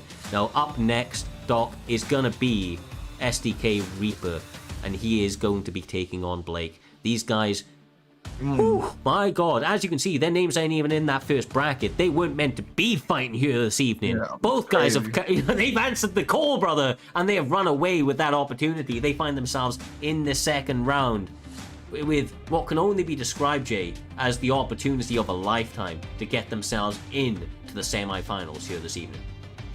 Yeah, it's two fighters who weren't even supposed to be here. They supposed to be chilling on the couch like I am right now, but they got in the cage because they really believe they're like that. And then also, I got a bone to pick with Reaper before this fight start too. Go, bro. Why is Reaper name on the chart why is his name bigger than everyone else's? I think he did something. Like his name is bigger than everyone else's name. You knew I did that, right? And that was on the fly. You're gonna have to cut me some slack, guys. If you knew the madness I work with in the background, you cut me some goddamn slack, bro. Next to everyone else. His emphasizing Reaper. We're doing the best we can. Oh God, he may just. Yeah, you're not meant to kill the guy running production. Right.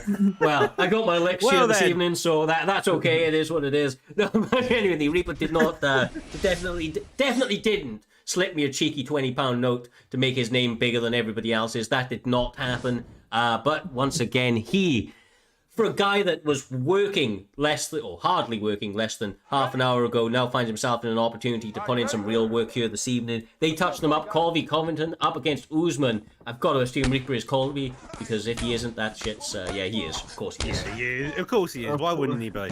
Like, that's just Reaper for you. I don't expect a takedown to happen, I'm not going to lie. I expect these two to go pretty much like the actual fight happened. I don't agree with that. I don't agree with that at all, Doc. I think Blake is going to shoot, right? I think Reaper's not going to shoot because for some... Oh, he shot. For some odd reason, Reaper never shoots with his Kobe, Cyrus. Same reason I don't shoot with my Damian Maya. K1 Damian Meyer over here. Yeah, it's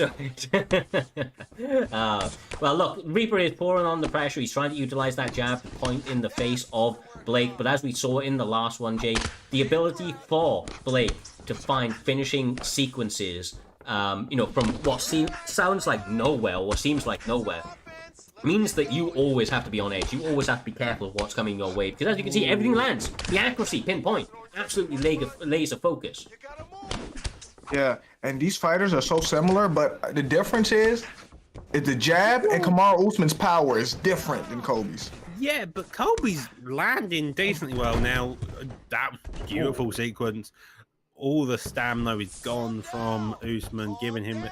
Whoa! What was that? Oh, yeah. Hey, okay, I have not seen that animation. I've not seen that animation, but I respect it. Woo! Pulled back, uppercuts, gets him rocked, pouring on the pressure. This is where Blake is at his most dangerous. Lands another one. This is the issue when it comes to Colby. The man has no power, and so once as soon as you're hurt and you're trying to make a comeback, you just have about 86 power to try fire back, which just isn't a lot compared to Usman's 95, I think, or something around that point. Yeah, and here's the thing. It's so frustrating when you're Kobe sometimes because it's like you can punch someone 1,000,000 times and they're still looking at you without a scratch on them, Cyrus. Exactly right, boy. Exactly right.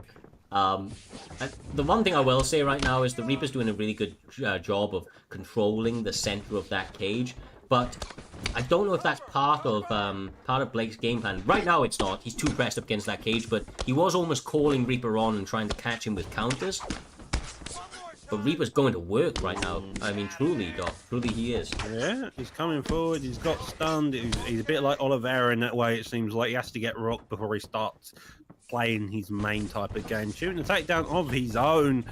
Evidently trying to put my words to dust from earlier on. Get a nice little bow there of respect. And we're back into engaging with each other. 30 seconds left on the clock, though. And so it's more about if Reaper can get maybe a stun of his own or a knockdown to maybe sneak the round in. Eesh. Here's the thing. Humble's over here saying Reaper just needs a jab to the body. Why are you supporting him? You're supposed to support Blake. That was your teammate. Support him. Everything I didn't leave on good terms, it seems. Well. This first round lived up to all the hype. They're about to touch it out for the second. There's a potential 10 minutes left in this fight, J Diamond. As you can see, the pace is only going to continue to heat up. Once again, though, Reaper taking the center of that cage, forcing Blake behind those black lines. Yeah, that's smart because Blake don't fight well when you're the one pressuring him. Sometimes he panics, but that's what you do. He shot for a takedown. switching from one side of the side control to the other, just as you do from the animations. Now to Sprawl could get the get up to what do you call it, to get to the fence, but looks like a bit too steep an angle. Does go towards it, does manage to get out beautifully now, back up to the feet in quick succession. Overhand being fired by Usman. Lead hook there though, clips beautifully. Oh my goodness! Oh, Reaper's getting beat up right now, but it's not out of reach. But Kobe doesn't have the power to make a comeback, Cyrus. Yeah, It's an uphill battle. a little bit, but oh my god, pull counters will definitely help, but nothing was able to connect right there. A nice little slip straight. Oh my god! Oh my god, he manages to get them. Oh, No, Kobe never touched his gloves. Is he gonna end it? Oh, it's up. No. Let's go. Let's get the takedown. He's Sheesh. got to be careful. Colby showing that, okay, yeah, he has pillows for hands, but those pillows can still whack your 2 feet down to the ground. Oh, Man, Kobe's on something. I ain't never seen him drop nobody like that. Oh my Oh! god, man. well, he's just been dropped though, and now he get a ground and round position for Blake, looking to put all the pace on. A couple of shots there, but the It's over. straight landing, getting the finish. My god. That is one way for Blake to do it, Doc. Able to stop the hopes and dreams of a young, another young Irishman in Reaper here this evening. But Reaper Young. I'm playing. yeah, he's younger than me, bro. But he moves on massively, you know, like with strides here this evening. Blake has looked like a different man. I don't know what's possessed him, but he truly looks like a world beater right now. Yeah, he does. He's looking legit as all hell. He's shown the grappling chops in the last fight, striking chops, and now this time around he's shown these striking chops again with a different fighter. I find someone who's harder to use in the striking realm is Usman, because he's a tiny bit on the more of the stiffer side compared to McGregor, and so showcasing that off, it only adds more credibility to Blake's entire style and fight style and so far, Jay. Yeah, and Blake, he's looked like, no disrespect to you, Blake. You know I got love for you. He's looked like trash the past few weeks, right? So he shows up, right? He shows up he had one go win, but like he was on a slump for a while. He comes back in the Grand Prix and looks like a man possessed. This looks like the best version of Blake I've seen. He's almost not taking a step wrong. Exactly right, bro. Exactly right. He's got momentum behind him now, Doc, and if he can continue that, I mean, 2 big wins under his name, obviously, as said by anybody else that's made it to the semi-final spots, but particularly Blake, he is locked on fire. If he can continue that momentum, he's in with a really good chance now of, you know, getting his first title opportunity if he can get through the winner of Moolah TT and Cloud MMA, which is up next, my man. It's up next. Now, talking about momentum, talking about guys who are on absolute killing sprees right now, these guys came out here and both respectively in their own matches had standout performances. Cloud MMA able to stand up to the mighty B3 GOAT and able to basically work through every possible spot needed to get that victory. And I'll be honest with you, Moolah maybe looked the best I've ever seen him. The way that he turned up in that last fight up against Corrigal, he pitched a perfect fight, was able to shut him down, you know, everything that he had. So, I mean, these guys are quite clearly in their prime, and they're ready to get this last match in to find out who moves on to the semi-finals. Well, Cloud originally wanted to show the grappling pedigree, but instead was forced to be on the feet and got the knockdown that way this time. Moolah, on the other hand, was the one to keep it down on the feet for as long as possible.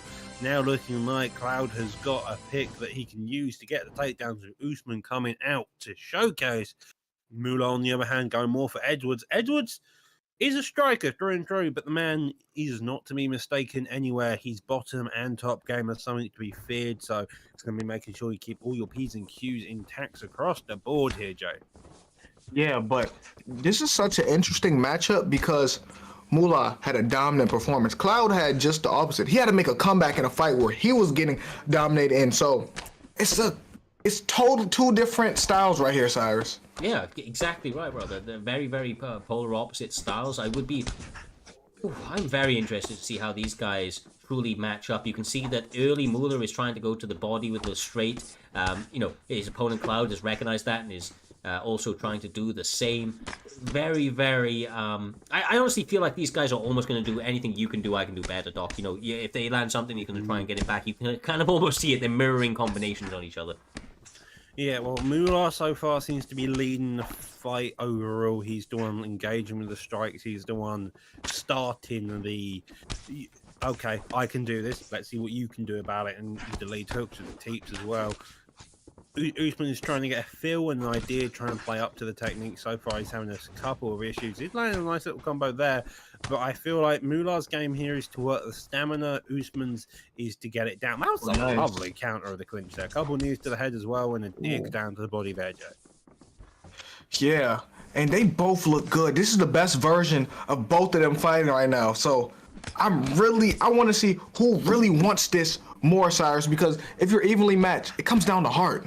Exactly right, bro. It's about who's got that dog in them, who can get hit the hardest and keep on coming. And right now, I mean, these guys, as I thought that they would be, are very, very evenly matched. They're trying to go technique for technique over the opening 3 minutes of this first round. I don't know which way this one's going, Doc. I don't know if you can, it's very hard to judge in the moment, but it's a pick 'em fight, bro. It truly is. There's a beautiful step off uppercut. Ooh, beautiful attempt there. These two are very much evenly matched, it seems. I do think overall the head health is leaning towards the favor of Usman. Oh my god, definitely, bro. Definitely. As you said it, he answered with a couple of combinations, said that head health isn't looking good. Now it's looking terrible. Edwards trying to compose himself in the moment, Jay, but obviously that's a big moment for Cloud. People are in the chat calling that Cloud's going to make it all the way to the final. They think that he's going to get through Moolah and Blade. So, I mean, there's a lot of support for this man, and you can see why. Because he's like that. Because he's a dog.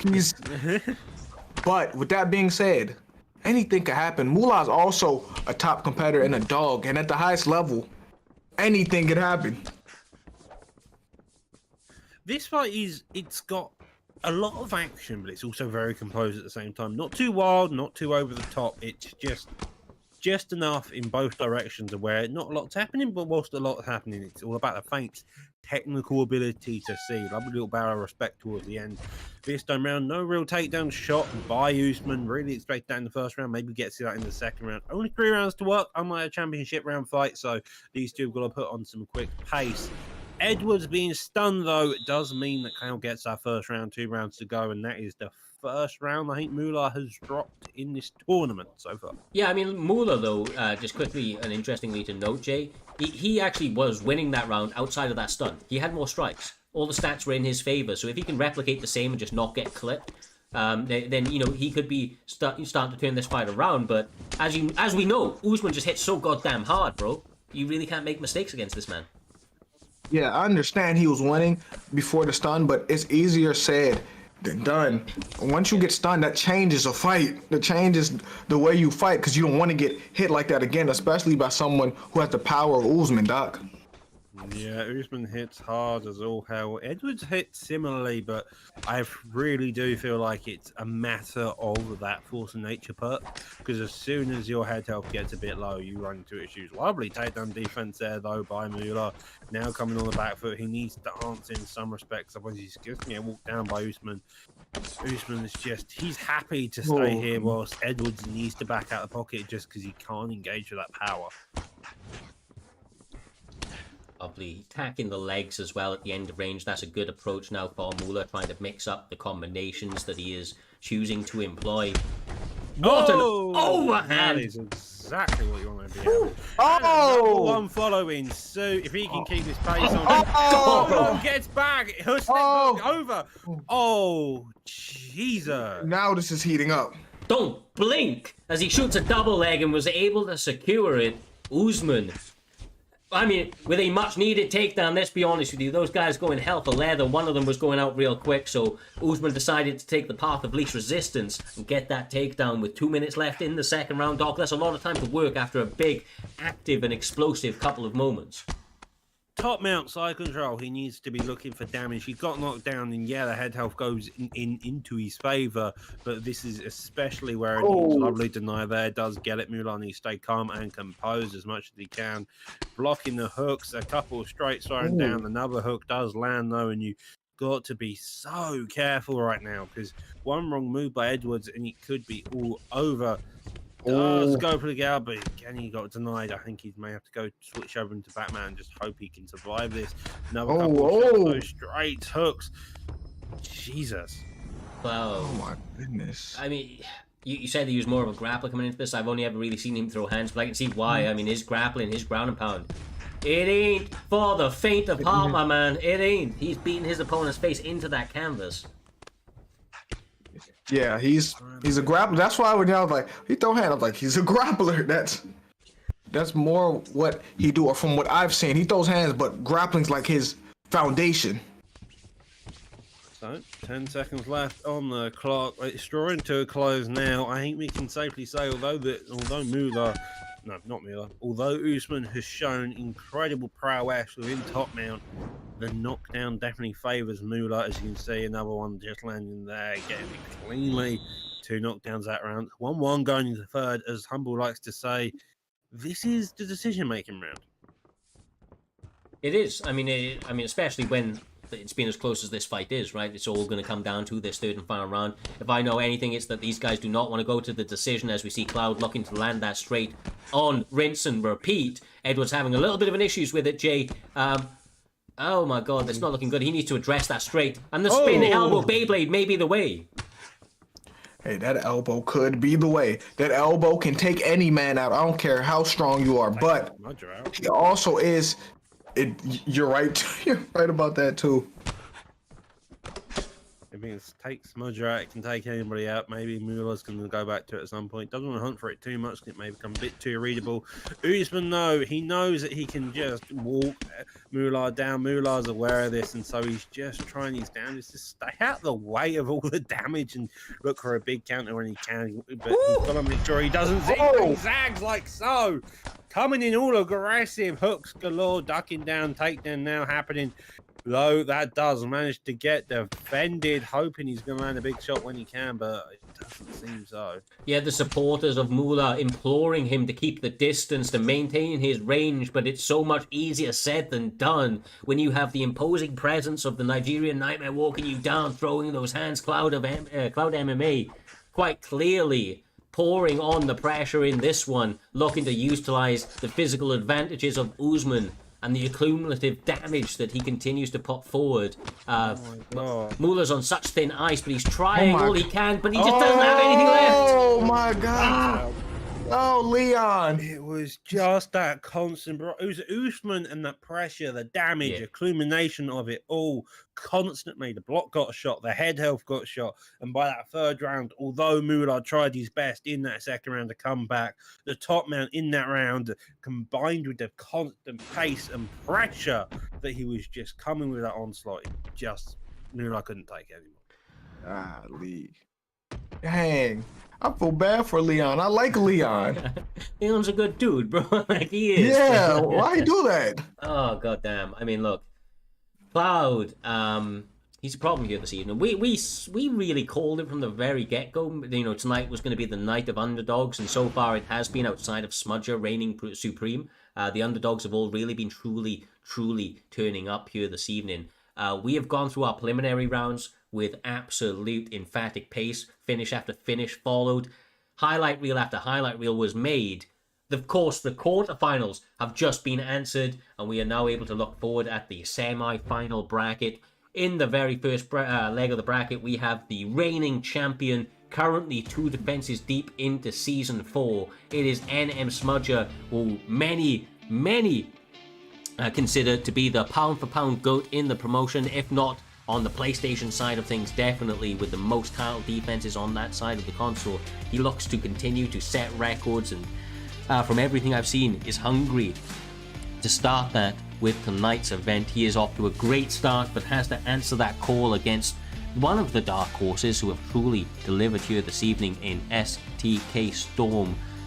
One of Reaper's guys, of course, who has shown up and shown out here this evening, getting 2 massive wins under his belt. Obviously, that's going to be one hell of a fight on the first leg of the semifinals. And then, of course, Blake and Cloud MMA. These guys looking possessed here this evening, contrasting styles, striker v grappler. This is an incredible night of fights so far, and what we continue to expect over the next 3 fights that we have as we approach these finals. With that all being said, we have a short intermission to allow these guys to reset, get rehydrated, and get prepared for these semi-finals and final positioning. Make sure to do the same, grab your drinks, and we will be back with you within 60 seconds or less.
And we are back. Primetime PlayStation Grand Prix Season 4 truly underway. J-Dime TV and the one and only Doc joining me in the commentary booth, calling all of the action that has followed and that will continue to in front of us here this evening. Up first, we have a title fight, guys.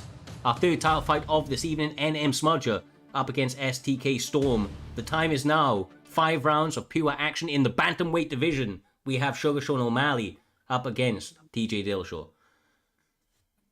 Well, this is an interesting fight. O'Malley's long. He's 4.5 stars, as you've seen. One of the meta picks now, as time's gone on. We're in UFC 4. Has the McGregor posture, a lot of kicks. His ankles are made of glass, so you have got to be a bit wary of that. But for the most part, people don't like to kick the legs. Dillashaw, on the other hand, leg kicker, hooks, grappling all around. A knee bar as well. You get enough stamina low in half guard, so entirely possible from there. If you're Storm, that's especially where you'll probably want to be keeping it as well. Yeah, and to me, Sean is one of the trickiest fighters to go against on this game because of the updates, and he's long and rangy, and his hands, he got almost like Conor McGregor hands. Yeah, he does, man. He does. The damage comes thick and fast from Sugar Sean O'Malley, and this is the type of fight the Smudger really likes. If he can fight the counter-striking and rangy style like the Adesanyas of UFC, he will. And as you can see, he works his striking perfectly. He chooses his shots impeccably. The teep to the body, maintaining range, the body uppercuts. It all adds up, Doc, and you can see it's already starting to have an effect on TJ. Yeah, digs down, goes up top as well. Come back to the bottom. Here we are again. That straight already been established towards the body. Both of them not pushing too hard. Smudger actually playing on the back foot a bit more instead of running the pressure. He's quite happy to let TJ Dillashaw just come towards him, probably due to the length advantage over it. Lovely little kick there. Doesn't land very cleanly.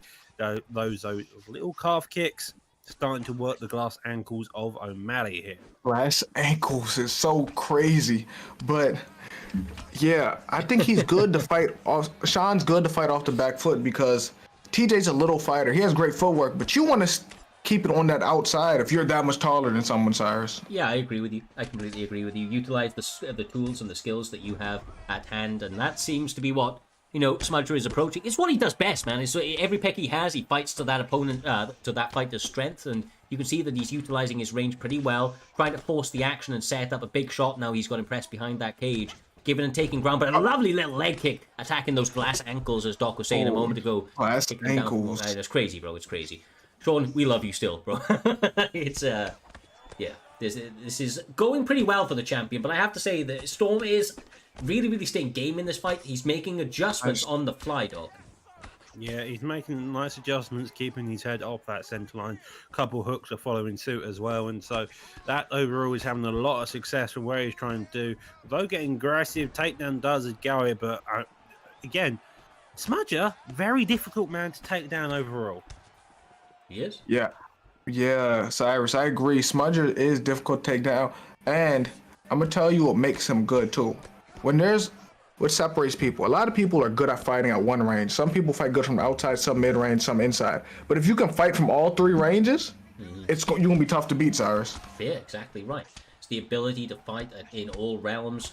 Kind of the Bushido code is something that really, really having that artistry in the cage, kind of perfecting every technique that you're going to need.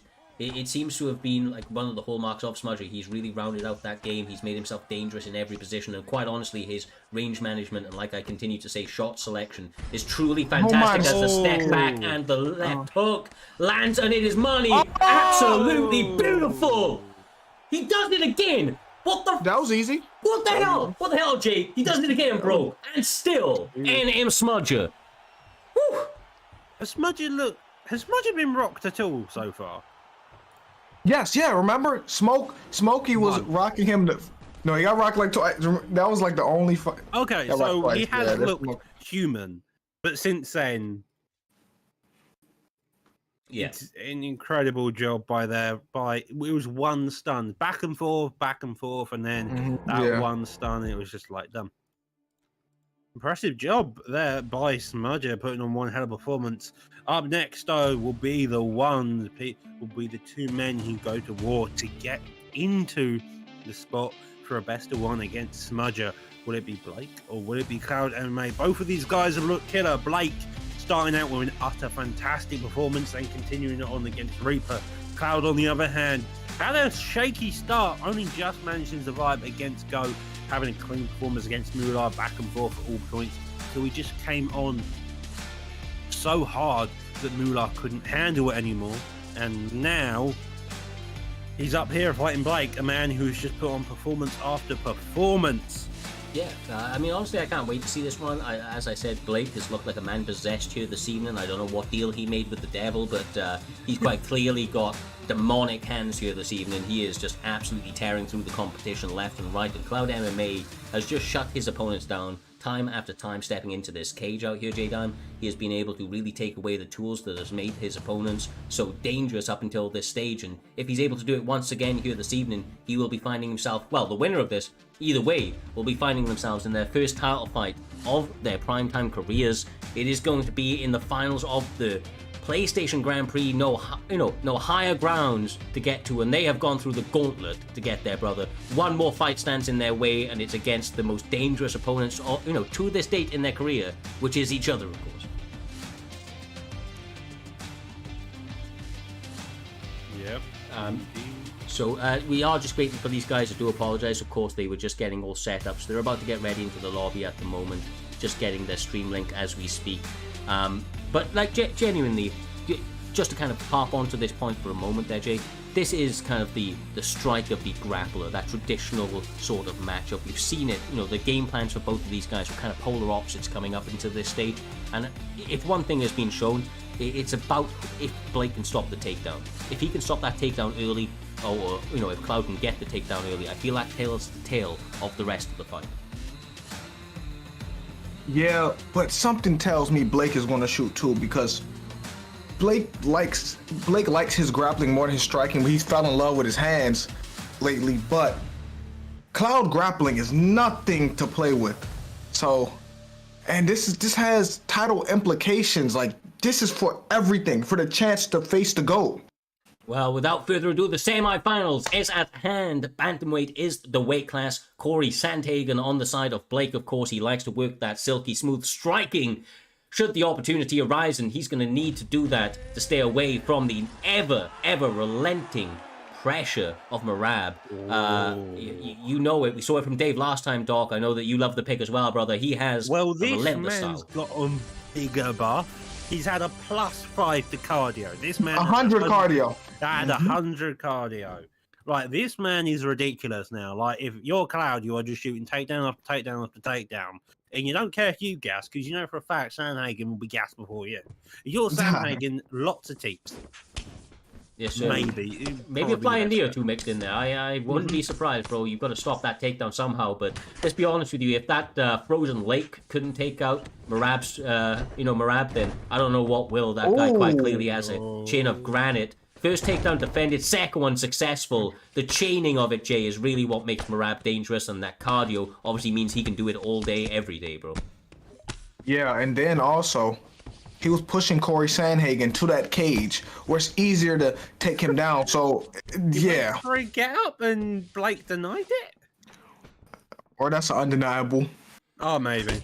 Well, he got denied with it either way. So it didn't go his way. Couple of sprawl attempts there from Corey Sandhagen, but they are getting shut down thick and fast. This is not looking good as the crucifix is applied. Oh, brother.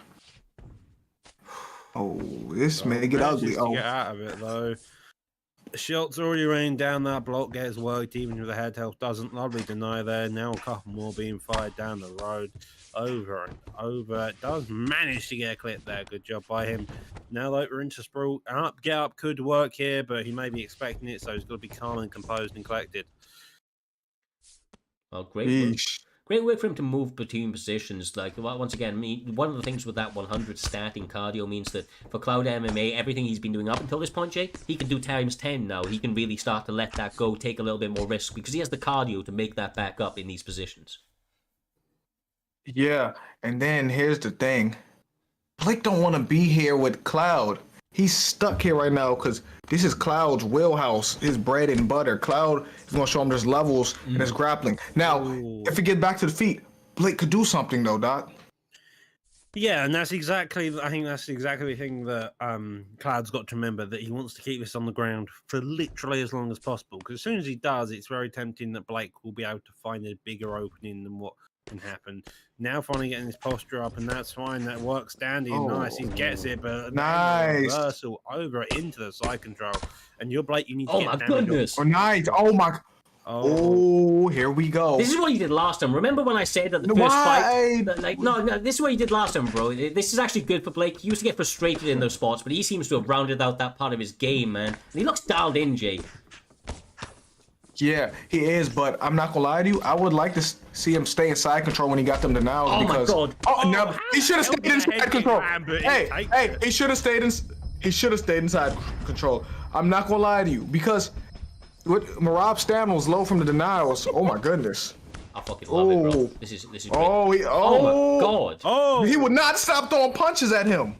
Hands for days. He will throw hands until the end of time itself. Merab has cardio unlike any other.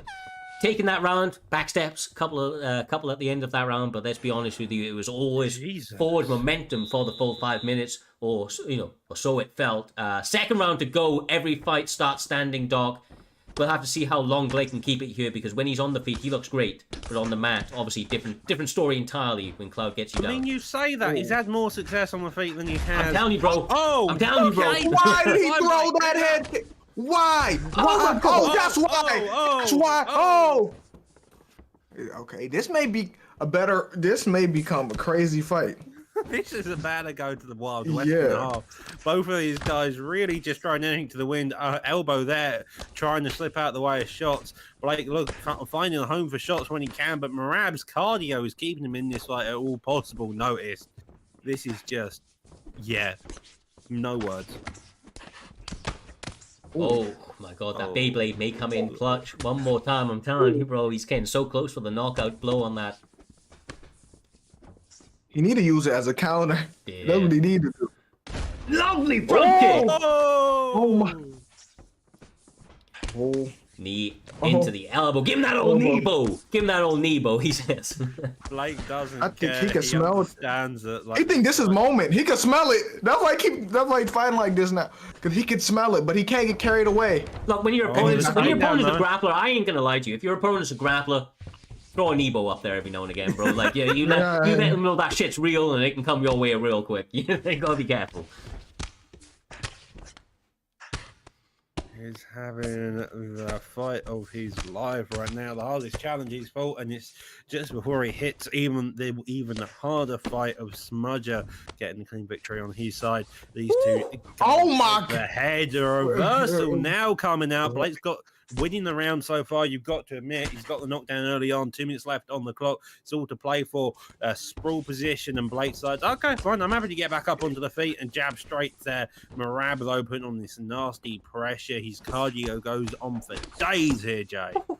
Yeah, but his chin ain't gonna last forever. He keep getting punched like that, Cyrus. Yeah, I'm telling you, bro. Like, oh my god! Oh my Blake! Man. Oh my god, the flying knee gets him caught. Now it's Cloud's head. Oh, It's not over. So the technique is going out the window. It is all chaos as flying knees are thrown. Head kicks getting blasted. oh. What will happen next? I don't know. It's a turn of events. It want looked like to Blake know. had momentum, but not anymore. It speaks volumes to what Blake has been able to do, though. Marab's got equal, if not less, cardio than him at this stage in the fight. You know, with that 100, that's mad. Don't need cardio. But the head held. Straight down and elbow there, trying his back down this. I'm expecting maybe a spinning elbow at some point. Lino towards there. 10 seconds left on the clock. They're still going towards each other. What is going on right now? Jesus. Whew, I wish this was 5. I wish it was 5. Yeah, this is such a crazy fight. This is mental. Well, we are here, the third and final round of this semi-finals matchup on the right-hand side of the bracket. A tentative start to it, both guys trying to measure that range, but action surely following here, Doc. Woo! Jab, straight lead, hooks, come on. He's trying to find a home for anything. Marab doesn't care. He's just walking forward. He's doing the same thing he did with Usman, I've just realised. He's just walking forward. He doesn't care. He's going to hit you in the face. He doesn't care how many times he gets hit in the face. Oh, my. He'll find a stun and he'll keep coming forward. Jesus. Oh, God. This might be it. That's it. Oh, it's it. This is it. Yeah, this is it. That's a great fight. Well then. What a fucking fight, man. What a fight. I mean, Doc, then straight up, these guys tonight, no joke, have delivered in every single which way Was that possible. fight of the night? Like, I don't know. We've had so many possibilities for fight of the nights. I don't know what is fight of the night and what isn't fight of the night. Yeah, I mean, look, that's not for me at this stage. We'll see what the guys in the back say after this one, but I'm telling you, these guys, they are continuing to set levels each and every time. For Cloud MMA, a man who was not competing before the season. No, in fact, Cloud MMA was, or was he a short notice? Am I wrong? No, he went. He was 2-0, 3-0. Okay. Yeah, he beat Reaper. Remember, that's how we got in. That's how he got in. Yeah. Well, fair play. Well, he One round. But for if nothing else, right? He was one of the lower ranked guys on the outer edges of that top 16.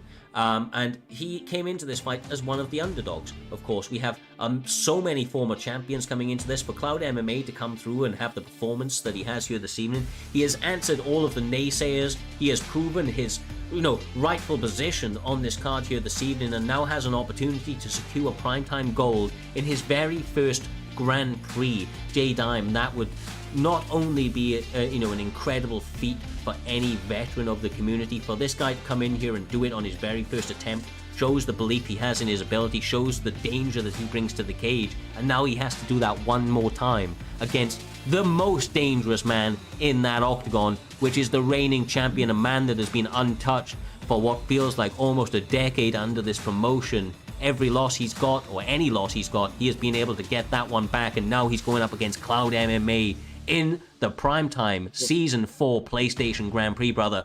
This is fucking crazy.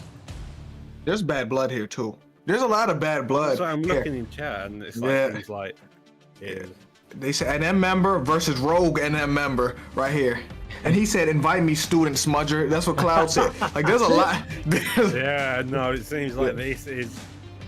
There seems to be an underlying story. It'd be interesting to know it, but from what we can imagine, NM versus No, NM. they said they hate each other so deep. They said it's.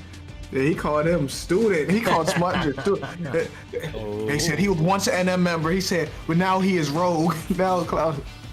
I love it, bro. Look, like I said, these storylines, they write themselves, especially when you've got competitors like these two. They're guys that wear their hearts on their sleeve, both inside and outside that cage. They're quite clearly, confidence is not in short supply for either one of these competitors, and rightfully, goddamn so, Doctor, as they have shown here this evening, absolutely tearing through the competition until this final position. I don't know, honestly, which way this is going to go. You know, if you've seen anything from Smudger's career, it's that you cannot bet against this man, but Cloud MMA may just be that man. He not only has the bad blood going into it, he quite clearly has the skills to pay the bills and has so far not taken a step wrong throughout this entire process. Yeah, he's looked killer, but Smudger has. He's fattened every fight. He's under home for all of his shots. Even when he did get stunned, he was able to quickly recover and get back. Cloud, the only fights where he's looked like he had an issue was against Goat. And that because he was playing Ortega and he couldn't seem to pressure very well. But past that point, he went Usman, he pressured Moolah. Moolah eventually crumbled under it. And then continued on from that. Blake tried his damnedest. He had a bit of a grappling exchange. And then, sadly, he also crumbled under the mighty pressure of what is... what's his name? Cloud. Apologies. So I blanked on it there for a second. On the point of Cloud and their name, sorry to interrupt, we have not had this here this evening, so we apologise for all of you absolute gambling fiends out there, but there is betting now available for this main event here this evening. There's about 40 seconds or so left on that clock. Make sure to get your votes in. Let us know who you've got winning. Is it the reigning champion, potentially the pound-for-pound GOAT in the promotion in NM Smudger, or is it the new blood, J-Dime? Is it the new blood burning through the scene in Cloud MMA? It's 82% Cloud right now. Oh, never mind. It's 92 Smudger. Never mind. It flipped over. Never mind. People just wasn't voting. But nah, it's all jokes aside. This is real bad blood. This may be the most bad blood Smudger's had with somebody. Like, this is gonna get crazy. Well, I can tell you, very, very excitingly so. I can see, obviously, behind the scenes, these guys have just joined lobbies with each other. They are just setting up the weight class, which is lightweight, I do believe, for the final one. And without further goddamn ado, Doctor Who, J-Dime TV. It's that time, brother! It's the finals! It is going to be between Islam Makhachev up against maybe Khabib. Is that what I'm seeing? Well, I'm looking in chat and it looks like Smudger has banned Islam Makhachev. Okay. My fault. I'm reading the beef. Now I say Smudger kicked Cloud from NM. Let's just say. Okay. Cloud MMA's now, but you know, and the story tightened. Well, by the looks of it, in lightweight, Cloud has picked Mr. Volkanovski. Recently updated, turned into a 5-star version. 99 footwork, absolute monstrosity elsewhere. Also plus 15 to his switch stars, making it 95. You see the current reigning champ of Smudger picking Mr. Dustin Poirier 4-2 into the favour of Smudger. However, as we all know, Jay, it's under the bright lights, everything changes. Yeah, and I'm excited. I'm really excited because this is different than him fighting anyone else because they're teammates too. They were my fault. They were they know each other more than anyone knows them besides themselves. Yes, sir, exactly right.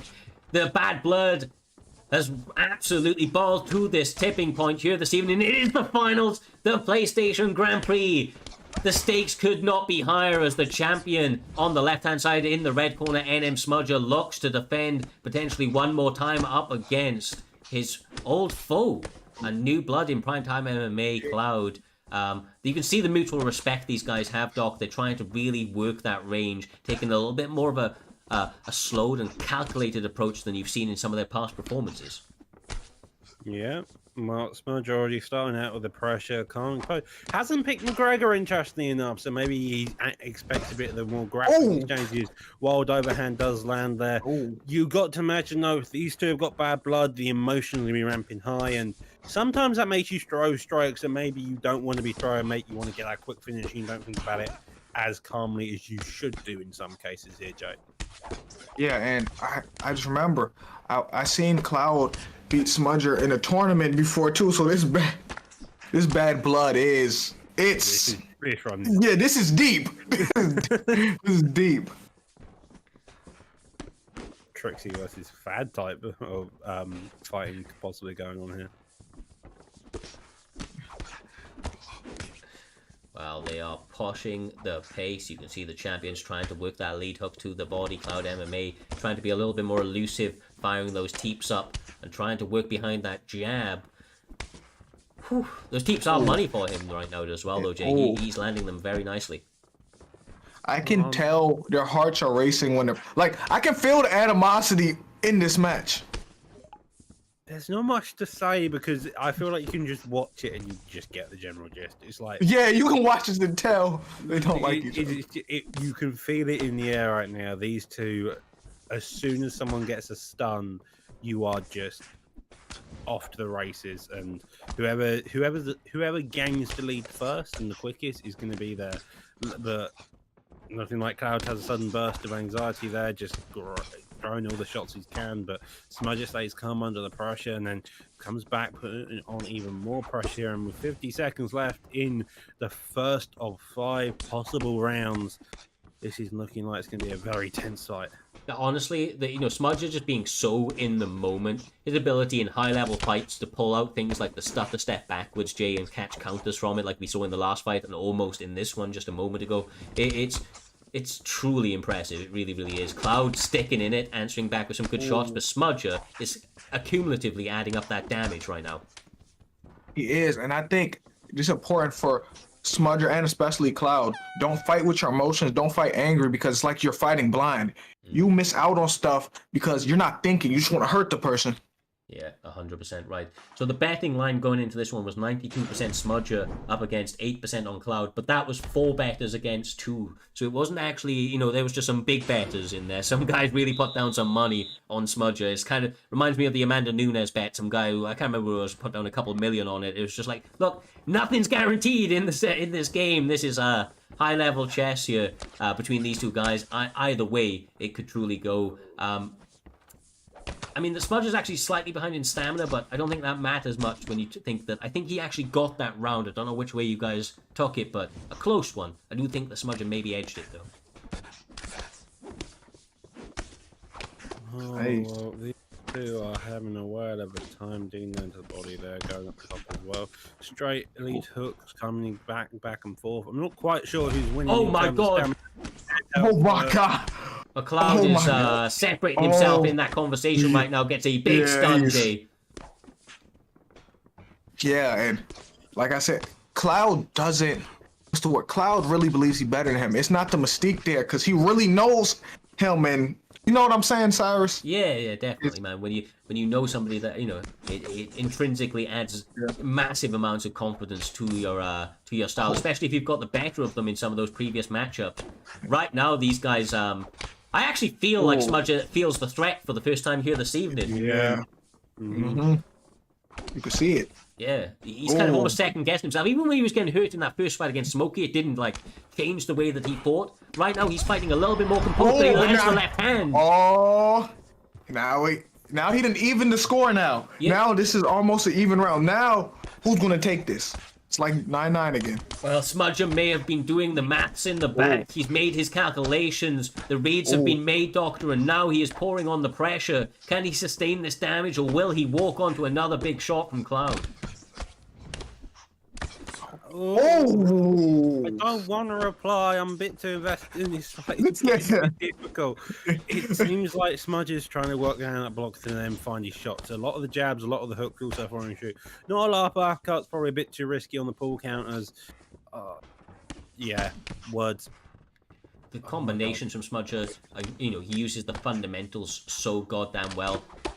Oh my god, bro. He really, really does just works perfectly behind the jab, a great straight. He mixes in a couple of hooks excellently timed to cause maximum amounts of damage. And you know that lead upper is sneaky in there as well, Jay. But excellent movement from Cloud. He's really starting to come into his own on the feature. What do you think of like the less grappling from him? This is, he hasn't shot for really many takedowns here this evening, if any. It's the respect. You think it's they have? fair? Yeah, they may not like each other, but respect for each other game. So the grappling may cancel out. Match here. He does it! He does it! He does it! God! He does it. And still. I think we have just seen a trilogy in the making, though. This could be a rivalry in the future. That's going to be a rivalry that's going to be the top of the PlayStation division. Oh my God. What was an incredible fight, man. NM Smudger. I mean, this guy is setting records right now, or he is, he's going to be around the corner from it if he's able to continue to put a couple of good fights together at the beginning, end of this season. But what a way. I mean, look, it's one thing to be champion, right? The confidence boost that gives you, the target it puts in your back. But when you've come out here and you've just beat the top 16 of the previous season, where that puts you confidence-wise, skill-wise, at an all-time high. It doesn't get any better, bro. You're at the top of that target on your back now. It may be a case of trying to struggle to find people to fight him, to be quite honest with you. I mean, he looks like a world destroyer, Doc. He genuinely does, bro. He genuinely does. Yeah, no, his biggest challenge, the one who's shown he can come back from grief, he can come back from anything. The one challenge he had was that fight, because you saw his demeanor slightly change, as people were saying in chat, and then he just comes back and does that. Smudger put on a performance over and over again, and that's what he comes out with. That's insane. Yeah, right. Honestly, we wouldn't have expected anything less here this evening. These guys are truly turning up each and every single time. It has been an absolutely sensational night of fights. We will now, of course, be closing an end. There are no more fights here this evening after that fantastic main event, so make sure to follow the channel on the respective viewing platform, whether it be YouTube or Twitch. We will be back next Saturday, same time, 8:30 GMT, 3:30 Eastern, with more UFC 4 madness at your disposal. Until then, stay safe, much love. Make sure to go and join or follow JDime TV on Twitch. This guy is one of the more prolific streamers, one of the best streamers, especially on UFC 4 content out there. So I like that. You are, brother. You kill it on there, brother. You're one of the guys that I regularly will watch, one of the only streamers I'll regularly watch, to be quite honest with you. But generally, go and check this guy out. Does absolutely work for the community. Thank you to, of course, yourself, Doc. Always a pleasure calling commentary with you, brother. I want to do a special shout out to Ginger and Pudgy, whose birthday weekends it is right now, so hopefully those guys are partying on hard into the evening. We will be pushing forward a raid, so make sure to join that. Enjoy the fights here this evening. UFC is going to be crazy, and until the next one, peace out.